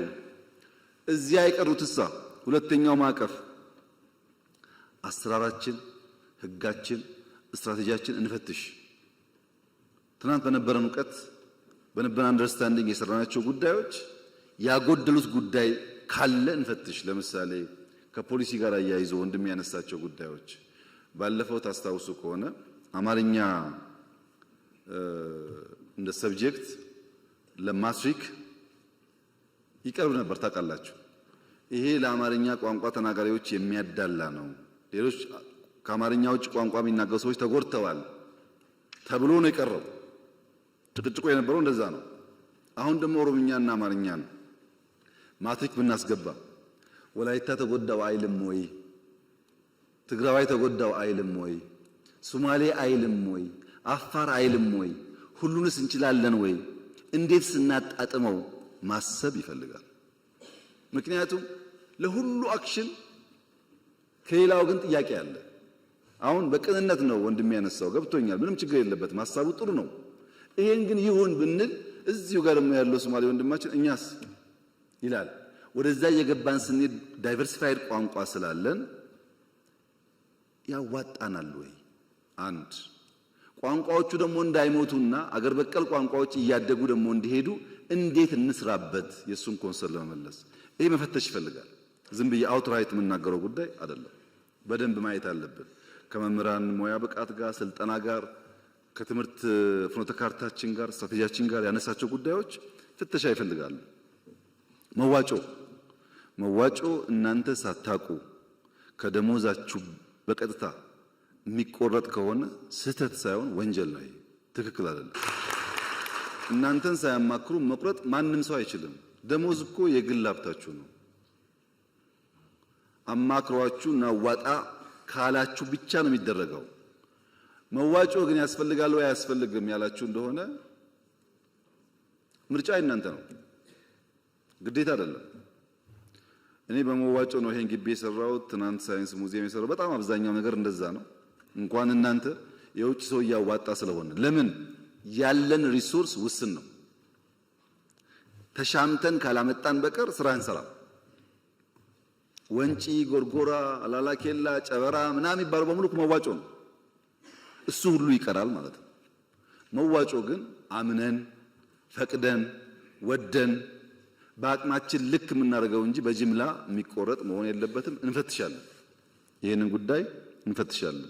የፖሊሲ ውይይት ላይ መምህራን ቢሳተፉ እንፈትሻለን። ይሄን በሚመለከታቸው ጉዳይ ላይ ለማወያየት ዝግ ነበር ወይ እስካሁን ያለው ሁኔታ ከነበረስ እንዴት እናሻሽለው ብለው እንፈትሻለን። ግን ማወቅ ያለባችሁ ነገር ህግ አውጪ፣ ህግ ተርጓሚ፣ ህግ አስፈጻሚ የሚባል ተቋማት አሉ። እዚህ ውስጥ አትሻሙ። እናንተ ቦታችሁ እሱ አይደለም። ያን አዋጅ እኔ እጄን ሳላወጣ ጸደቀ እንዳትሉ፣ አዋጅ አጽዳቂ ባለቤት ስላለ እሱ ያጽድቅ። እኔ ግን ለምን አልወያይበትም? ለምን አልመክርበትም? ሐሳብ አለኝ ስትሉ እንፈትሽ።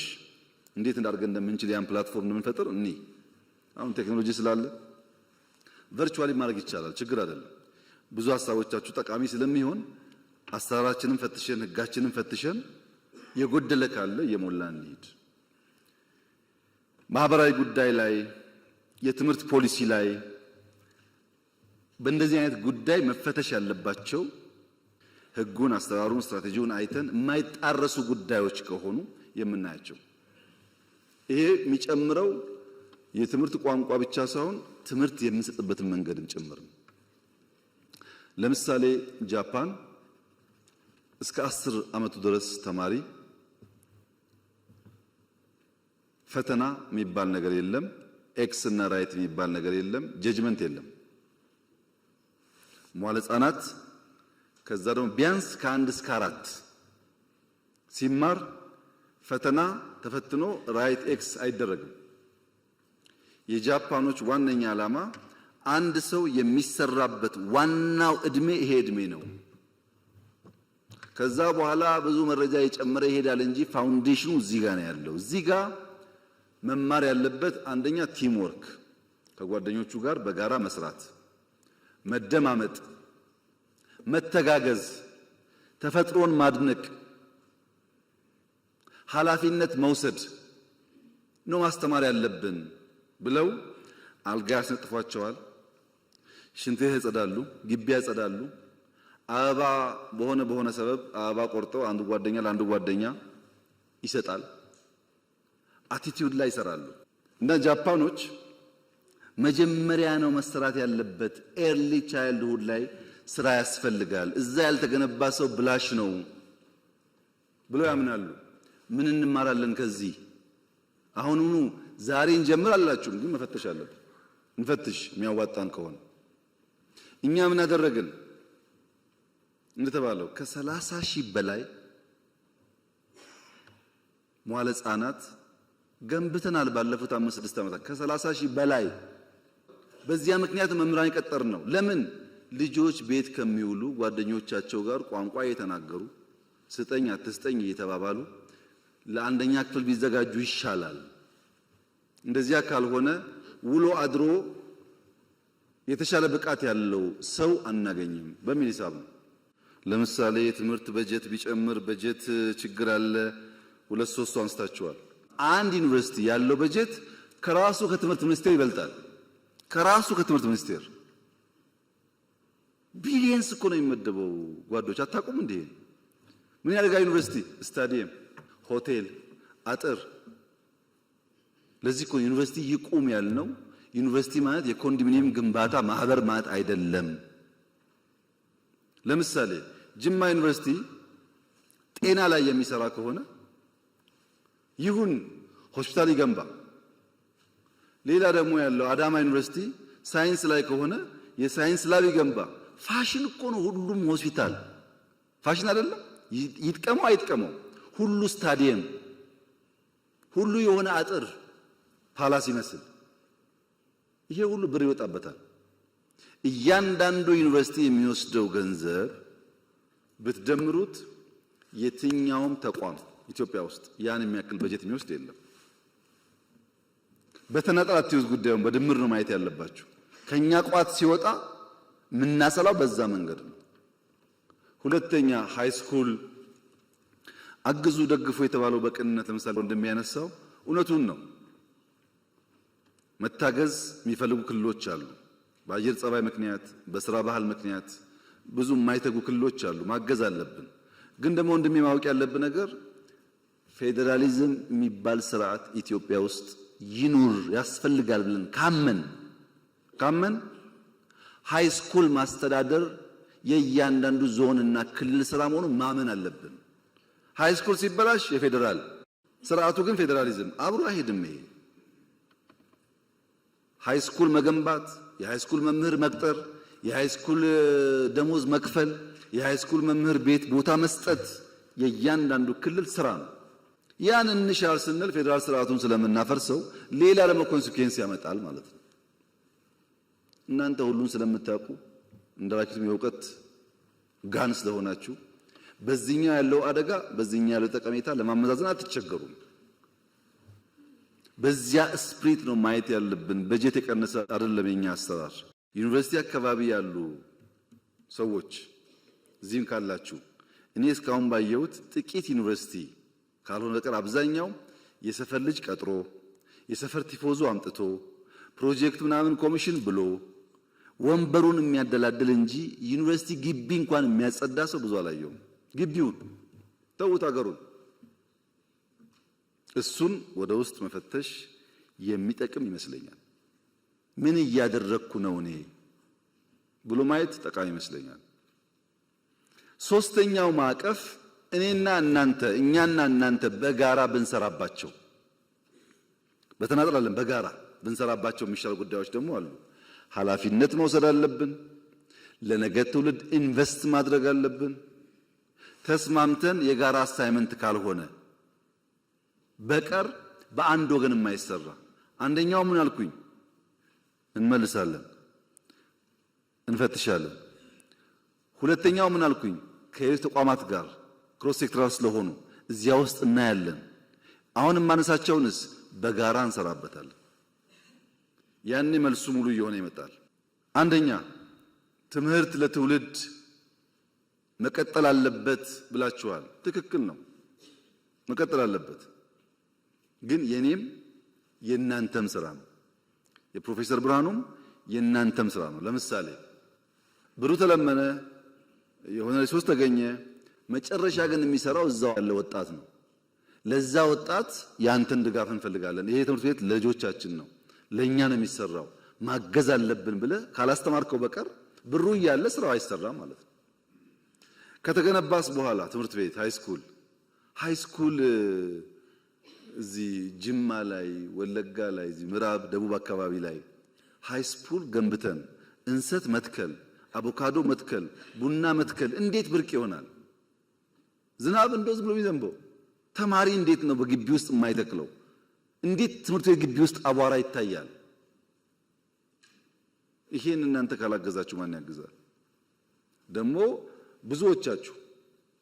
ብዙዎቻችሁ እርግጠኛ ነኝ ስትማሩ አርብ ከሰዓት ግቢ ማጽዳት፣ የትምህርት ቤት ጓሮ መኮትኮት፣ የትምህርት ቤት ቡና መልቀም ስራችን ነበር አልነበረም?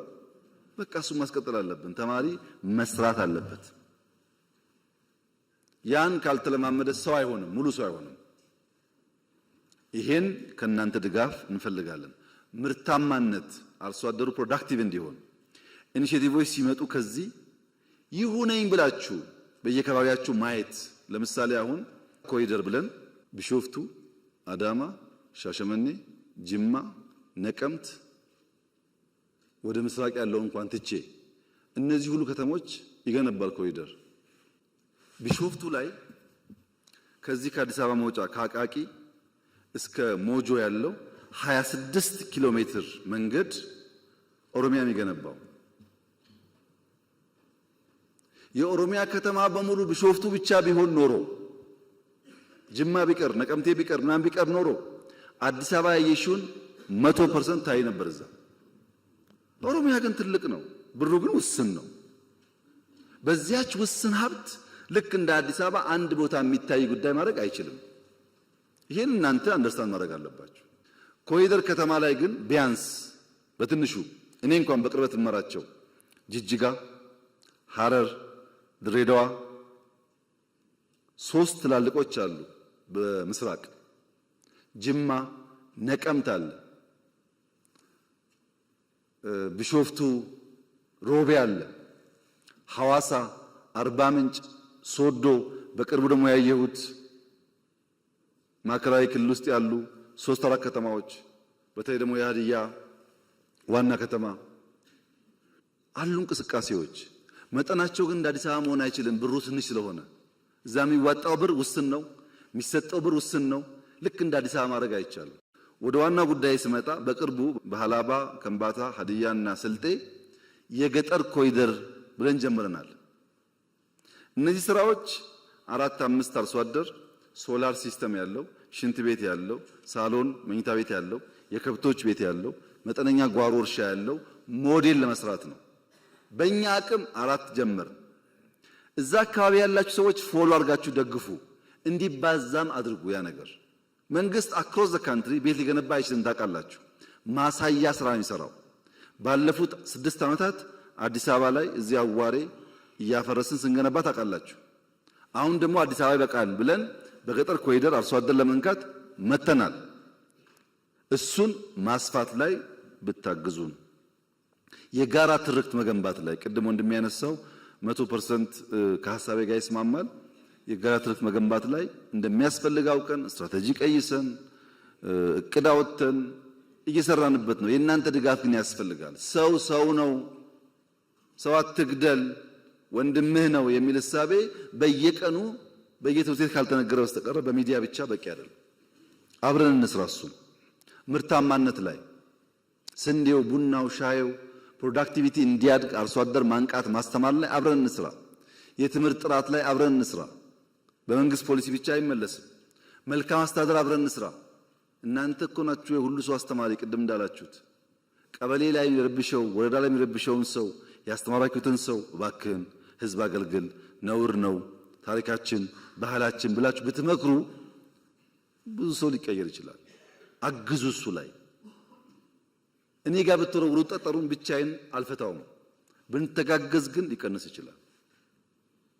እንደነዚህ አይነት ጉዳዮች በጋራ ብንሰራ የኛን ሁኔታ ተገንዝበን ብዙ ዕዳ ያለበት ሀገር መሆን አውቀን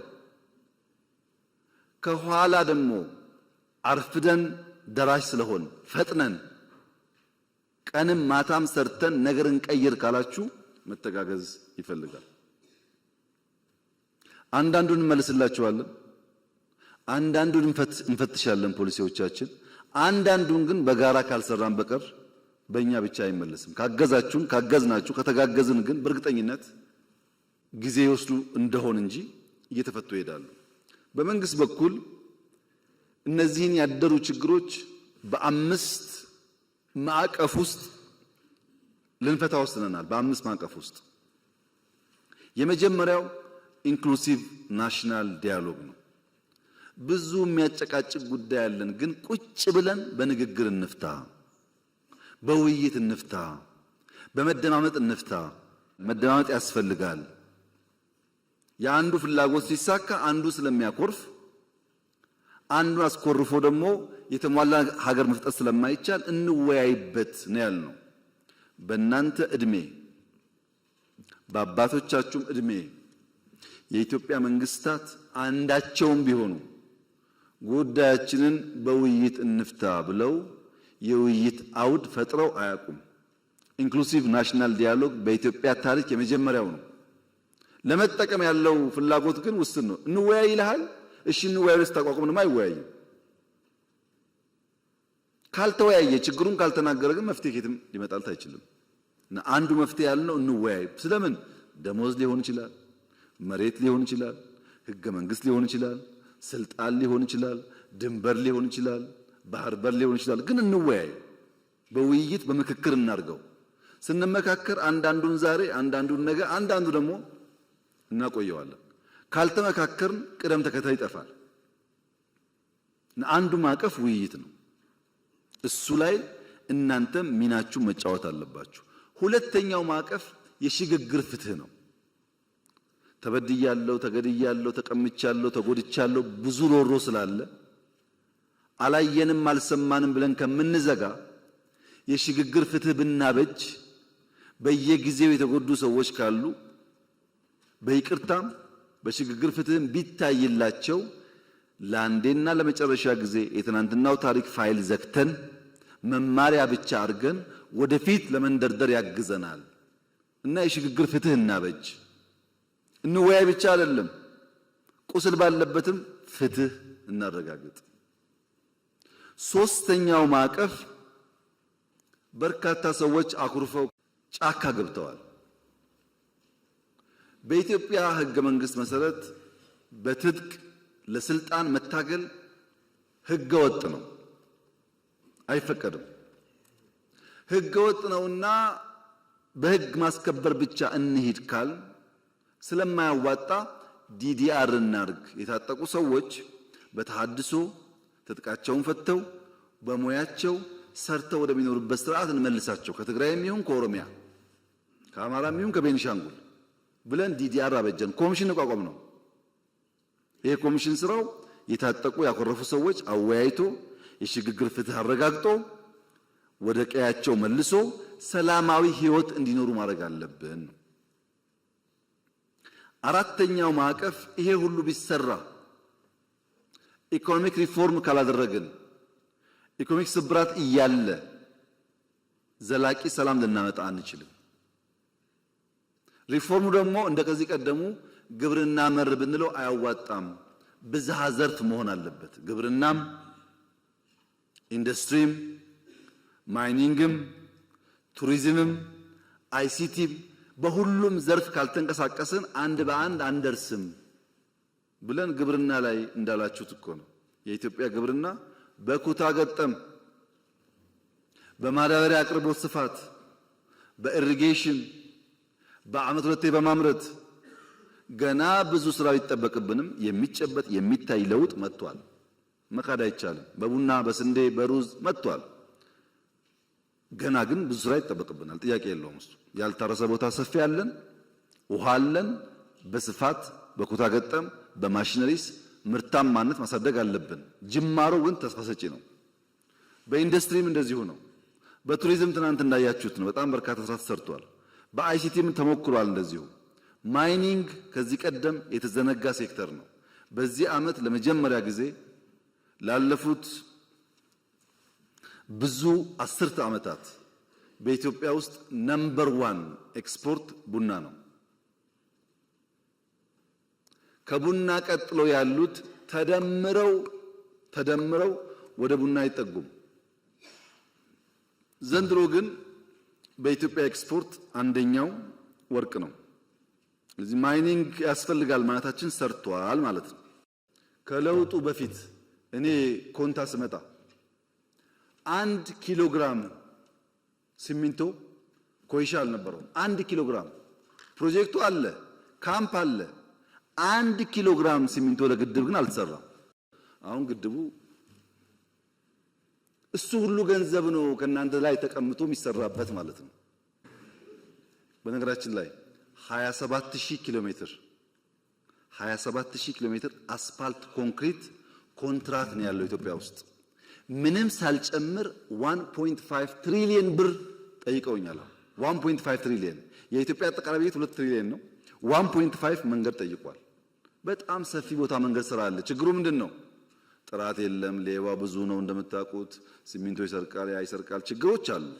እንደ መንግስት ግን በጣም ትልቅ ሪሶርስ ነው ያለው። ግድቦች ነግሬያቸዋለሁ። በኢትዮጵያ ትልቁን አየር መንገድ ለመገንባት እየሰራ መሆን ታውቃላችሁ።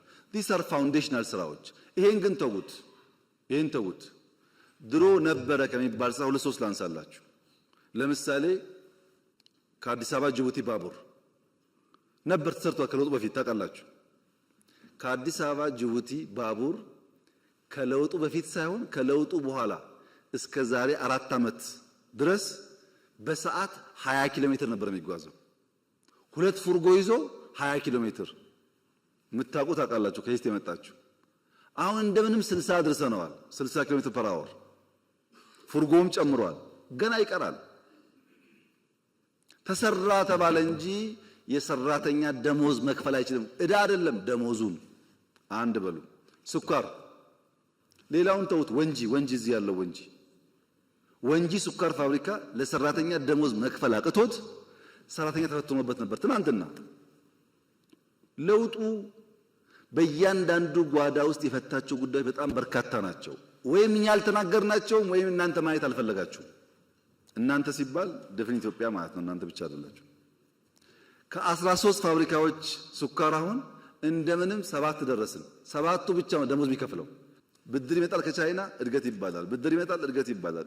በብድር እድገት እና ኳሊቲ እድገት ይለያያል። የኢትዮጵያ ኢኮኖሚ የነበረበት ሀብት ይታወቃል። ለባቡር፣ ለስኳር፣ ለምናምን ብሎ ከቻይና ሲመጣ ኢትዮጵያ አደገ ይባላል። ግን ፕራክቲካሊ ነገር የለም። ለዚህ ነው ኮመርሻል ሎን ይብቃ ያልነው። ማይኒንግ ላይ እንስራ፣ ወርቅ እናውጣ እንጂ ከቻይና ብር እያመጣን 10% ድራማ ነው አይሰራም ነው ያልነው። እንደ መንግስት አይደለም፣ እንደ ባለቤት ነው። ልማት አለ። ይሄ ልማት ደግሞ ዓለምን እያስደመመ ነው ያለው። ባካችሁ አይናችሁን ግለጡ። ዓለም እኮ የተደነቀ ያለው በኢትዮጵያ ስራ። ለምን ትገረማላችሁ? ኮመርሻል ሎን ሳትወስዱ እዳ እየከፈላችሁ እንዴት ለማላችሁ እኮ ነው ዓለም እያለ ያለው። እኛ ያልነው ምንድነው? ሀገራችን ነው ስሙኒም 10 ሳንቲምም ከመምህርም ከውጭም ተሰብስባ ኢትዮጵያን የምትውለው አንድም ሳንቲም እኛ እያወቅን አትወጣም። ምን ለማው ለዚህ ነው። ይሄው የኃይለ ሥላሴ ቤተ መንግስት እኮ 50 ዓመት ተዘጋ። እሳቸው ሞቱ። ደርግ 10 ምናምን ዓመት ዘጋ። እዚህ ጋር ባልፈልግም አለ የፊውዳል ስለሆነ። ኢህአደግ 20 ምናምን ዓመት ወይም 30 ዓመት ከኛ ጋር ተደምሮ ዘጋ። ከ50 ዓመት በኋላ ሰው አደሰላችሁ። ትውልድ ያድሳል። ዛሬ ጫካ ብሎ ቢሳደብ ዛሬ ምናምን ችግር የለውም። ትውልድ ባያዝ የለውም። በእውነት ያየዋል። ያኔ ሁሉም ታሪክ ይወጣል። ይልቁንስ እኔ ቢሮ ስገባ 59% የኢትዮጵያ ጂዲፒ እዳ ነበር። አሁን እኮ የውጭ እዳ 13 አድርሰነዋል። አትጠራጠሩ፣ በጥቂት ዓመታት ውስጥ ከ10 በታች ይሆናል። እዳ አናውርስም።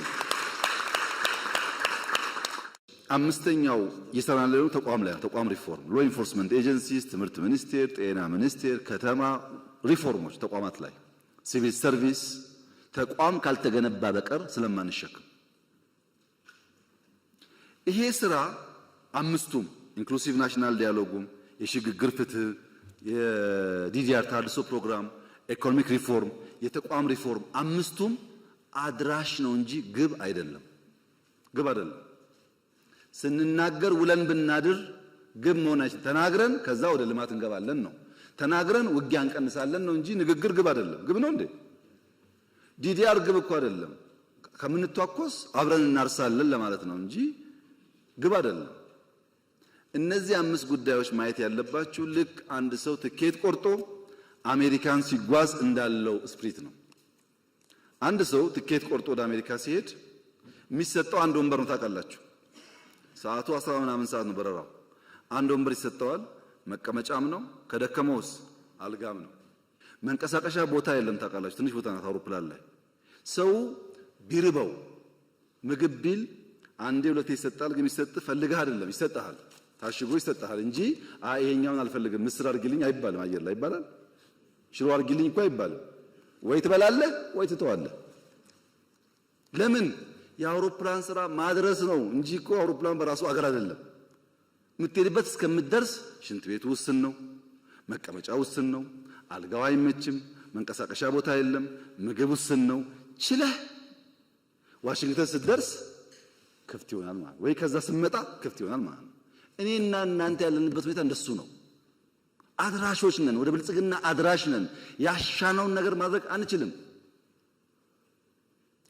ማመን አለባችሁ ይሄን ጉዳይ። አድራሽ ነን። እኔና እናንተ አድራሽ ነን። ልጆቻችን ናቸው ብልጽግናን የሚያዩት። ለውጦች በሀገር ደረጃ እየመጡ ያሉት እኔና እናንተ አድራሽ መሆናችን ገብቶን አድራሽ የሚቸገረውን ችግር አምነን ከሰራን ብቻ ነው እንጂ ይድላን ካል አይሆንም። ግን በቃ የኔና የናንተ እጣ እሱ ነው። እጣ ወደቀብን፣ ተቸግረን መከራ በልተን ይሄን ሀገር ማሸጋገር አለብን። እንደዛ ማሰብ ከናንተ ይጠበቃል። ሰላም ድሮና ዘንድሮ ሰላም ይለያያል። ድሮ ሽፍቶች ነበሩ ኢትዮጵያ ውስጥ። ልክ እንደ ባህል ነው መሸፈት፣ አዲስ አይደለም። ግን የድሮ ሽፍታ የአብነት ትምህርት ቤት አይዘጋም፣ መድረሳ አይዘጋም። መድረሳ ጋር ሲደርስ አክብሮ ነው የሚያልፈው። ሽፍታ አለ። ያ ሽፍታ ግን የአብነት ትምህርት ቤት መዝጋትን አያምንም። ሽፍታ አለ። መምህርን ማገት ግን በፍጹም አይሞክርም። እንደተባለው ነው። መምህር ነኝ ከተባለ እላፍ ይላል እንጂ መምህር አያግትም። የአሁኑ ሽፍታ መምህር ማገት፣ ትምህርት መዝጋት፣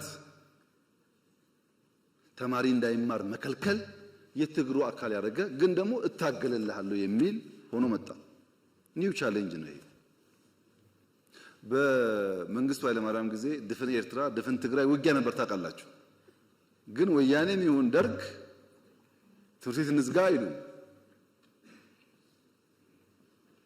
ሃይማኖት ተቋማት ይከበራሉ፣ ትምህርት ቤት ይከበራል፣ ሽማግሌዎች ይከበራሉ፣ የሀገር ሽማግሌ ይከበራል። ይሄ ነበር ባህሉ። አሁን እንደዛ አይደለም። ይሄ አንደኛው ችግር ነው። ሁለተኛው ችግርስ መምህራን ዩኒቨርሲቲ መኝታ ቤት በነፃ ስለሆነ፣ ምግብ በነፃ ስለሆነ፣ ኮምፒውተር ዩኒቨርሲቲ ስላለ፣ ጊዜ ስላለው ተማሪ ያን የእውቀት ማድ የሚገኝበትን ሪዝኒንግ የሚያድግበትን ተቋም ጽንፈኝነት እንዲሰራፋበት፣ ውሸት እንዲስፋፋበት፣ ስድድብ እንዲበዛበት፣ እውቀት ሳይሆን ቅጥፈት እንዲፈበረክ አልፈቀድንም ወይ? አልፈቀድንም። በመንግስት ኢንተርኔት፣ በመንግስት ኮምፒውተር፣ በመንግስት ቢሮ ውስጥ ቅጥፈትና ውሸት እንዲሰለጥኑ አልፈቀድንም ወይ? we have to ask ourselves። ሁለተኛ መምህር የእውቀት አባት፣ የተከበረው፣ የተፈራው፣ የተወደደው ሽማግሌው፣ አስታራቂው የእውቀት አባትነቱን ጥሎ አልሸፈተም ወይ? አልሸፈተም። መምህር ስንቱን መምህር እኮ መልሰናል። በይቅርታ የሚያስተምሩ እኮ አሉ። ገብተው ወጥተው ሞክረው ሲያቀታቸው አሉ እኮ የተመለሱ የሉም። መምህር አይሸፍትም። መምህር ሽፍታን ክላሽ አስጥሎ ብዕር ያስይዛል እንጂ ብዕር ጥሎ ክላሽ አይዝም። እናንተም ተበላሻችሁ፣ ሽፍታውም ተበላሸ። የተበላሸ ሀገር መሆኑን ማመን ያስፈልጋል። የመጀመሪያው ይሄ ነው። እንዴት እንፍታው ነው አሁን ጥያቄው። እኛ 3 መንገድ ነው ያሰብነው። አንደኛው ሰላም ሚኒስቴር አቋቁመን አልነበረም ድሮ። ሰላም ያስፈልገናል፣ የሰላም ኮሚሽን ብለን በተቋም እንስራ የሰላምን ጉዳይ ብለን ከተቋሙ ባሻገርስ ቲፒኤልኤፍ ጋር ግጭት ሊጀመር ሲል እንደሚነገረው እኮ አይደለም። እኔ ያልሞቱ በህይወት ያሉ ሀብታሞች ሰብስቤ ትግራይ ሰብስቤ እባካችሁን እንዳንዋጋ፣ ትግራይ ውጊያ ይበቃታል፣ ሂዱና ለምን ልልኪያቸው አሉ። ትግራይ ሸኔ አልሞቱም አሉ በህይወት ሽማግሌዎች፣ ሴትና ወንድ ወለጋ ድረስ ልከናል። ሽማግሌዎች ሸኔ አንበርክኳል አሉ በህይወት፣ ሂዱ ባካችሁ ለምን ብለን ልከናል።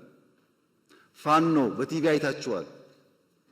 ሽማግሌዎች ልከን ቄስ ሳይቀር አንበርክኳል። ባካችሁ ይቅር፣ አይጠቅምም፣ ማሸነፍ አይቻልም በዛ መንገድ፣ ጊዜ የምናባክነው ይቅር ብለን ሞክረናል። የሚታወቅ ፋክት ነው። አይ ሙከራ ብቻ ነው ደግሞ እንዳይባል በሰላም የሚገቡ ካሉ እጃችን ዘግተን እንቀበል ብለን ለምሳሌ የሌላውን ጊዜ ተውትና ትናንትና ከጉጂ የዛ አካባቢ ኃላፊውና ወታደሮቹ ትናንት ሰጥተዋል እጃቸው በድርድር። ትናንትና በየቀኑ 70 80 ምናምን ይሰጣል ከሁሉም ክልል። ቤኒሻንጉል ገብተዋል፣ አፋር ገብተዋል፣ ከአማራ ብዙ ይገባሉ፣ ከኦሮሚያ ይገባሉ። ከ3 ወር በፊት ደግሞ ታውቃላችሁ እዚህ ሸዋ አካባቢ ምዕራብ ገብተዋል። ክፍት ነው። ገብተዋል ብቻ ነው እንዴ? አይደለም፣ ሹመኞች ናቸው። በኢትዮጵያ ታሪክ ተቃዋሚም ቢሆን ፋይዳ ካለው ዕውቀት ካለው ባሸንፍም አብሬ ልስራ ያለ መንግስት ነው። ከዚህ በላይ ማስተዋል ምን ከየት አመጣለሁ? አድርገናል እኮ እነ ሸኔ የገቡ በቅርቡ ከዚህ ከሸዋ አሁን እኮ ኦሮሚያ አመራር እኮ ናቸው። አሁንም የሚጠቅም ነገር ያለው ሰው ከመጣ እኛ ክፍት ነን። ለሱ አይደለም ለኔ አይደለም ለኢትዮጵያ ሲባል ጠቅላይ ሚኒስትርነትሳ እሱ ነው ጸቡ ካላችሁኝ እውነት እላችኋለሁ በሰላማዊ መንገድና በምርጫ እስከሆነ ድረስ ጠቅላይ ሚኒስትር ችግር የለውም። መጥፎ የሚሆነው እኔ ብቻ ነኝ የምችለው እናንተ አትችሉ ምናምን እሱ ጥሩ አይደለም። ከሱ ውጭ ግን በንግግርና በውይይት ችግር የለም። ሁለተኛው እሱ ነው። ሶስተኛው ሰላም እምቢ አለ አልገባም ብሎ ትምህርት ቤት የሚያዘጋ የሚያግት ካለስ ህግ የማስከበር ስልጣናችን ስለሆነ እንታገለዋለን። የታገልነው ነው ያለነው። አትታገሉ እጃችሁ አጣጥፋችሁ ተቀመጡ ካልከን ህዳሴ የሚባል የለም፣ ወጥቶ መግባት የለም። ችግር እኮ ነው። በየቦታው ሽፍታ ሞልቷል። we have to fight እያደረግን ከገባስ እንተዋለን። ለምሳሌ ፕሪቶሪያ እኮ አስደማሚ ድል ነው የኔ ወንድም። መቀሌ በ24 ሰዓት መግባት እንችል ነበር። እያሸነፍን ነው። ያለቀ ጦርነት እኮ ግድ የለም ሰላም ይሻላል። 2 ሰው ቢተርፍ 3 ሰው ቢተርፍ ኢትዮጵያዊ ነው ብለን ፈረምን እንጂ እኮ እያሸነፍን ነበር። ታውቃላችሁ ሁላችሁ ምን ያክል ለሰላም ኮሚትመንት እንዳለን ያሳያል። በሰላማዊ መንገድ የተሻለ ሐሳብ የተሻለ አቅም ይዞ የመጣ ካለስ በደስታ አትጠራጠሩ። እሱ therefore ኢትዮጵያ ውስጥ ሰላም ያስፈልጋል። ለሰላም ማክሲመም እንሰራለን። ሰላም ፈልጎ ለመጣው እጃችንን እንዘረጋለን። ከመጣ በኋላስ የኛ አካል አድርገን አብረን እንሰራለን። ሀገሩ የሱም ጭምር ስለሆነ ወደ እናንተ ሲመጣ 30 ሚሊዮን ገደማ ማህበረሰብ አለ። መምህር፣ ቤተሰቡ፣ ተማሪው ምናምኑ ይሄንን እዳ እንዳይሆን ፍዳ እንዳይሆን ስራ ፈላጊ ስራ ያላችሁት ሳይሆን ስራ ፈጣሪ እንዲሆን ስራ ለማኝ ሳይሆን ለብዙዎች እንጀራ የሚያመጣ እንዲሆን አርጋችሁ መስራት ላይ አስባችሁ ሂዱበት። የእናንተ ተማሪዎች የሚበጃቸውን መምረጥ የሚችሉ መሆን አለባቸው። ሲደመር መምህራን የታሪክ እጥፋት ላይ አብረን የምንሰራ አብረን የምንቆም መሆን አለብን። የታሪክ ጥፋት ላይ መተባበር የለባቸው። የታሪክ ጥፋት ሞልቷል። እጥፋት እንጂ ጥፋት አያስፈልግም። ጠፋ ሲጠፋ ኖረ። አሁን ደግሞ ያንን ከርቭ እናርገው፣ ኮርሱን እንቀይረው፣ ወደ መልካም እንውሰደው። ለዚህ ደግሞ እንተባበር። ደረጃ በደረጃ የእናንተን ጉዳይ መልስ እያገኘ እየተፈታ ይሄዳል። አትጠራጠሩ። እናንተ አድራሽ ናችሁ። የፈለገ ቢሆን ወርቁ ወጥቶ ስንዴው ወጥቶ ይሄና የእናንተ ጉዳይ መልስ አያገኝም። ይለወጣል፣ መልስ አያገኝም። ለምን? ብዙ የመጣው ቀንበር። ልጆቻችን ግን እንዳይከተሉ እናቋርጠው። እዚህ ጋር ለዚህ ተባብረን ብንቆም ብንሰራ ኢትዮጵያ ውስጥ ተስፋ አለ። እየመጣ ያለው ጊዜ በጣም እንኳን ለእናንተ ለአፍሪካም ተስፋ የሚሆን ነው። ዘንድሮ ኢትዮጵያ ቢያንስ 10% አድጋለች። ይሄ እኔ ሳይሆን የኢንተርናሽናል ተቋማት ግምት ነው። ይሄ እድገቷ ግን ኳሊቲ ግሮዝ ነው፣ በብድር አይደለም። እና መምህራን የእውቀት አባት የሀገር አባት የኛ አባት ናችሁ። አመሰግናለሁ።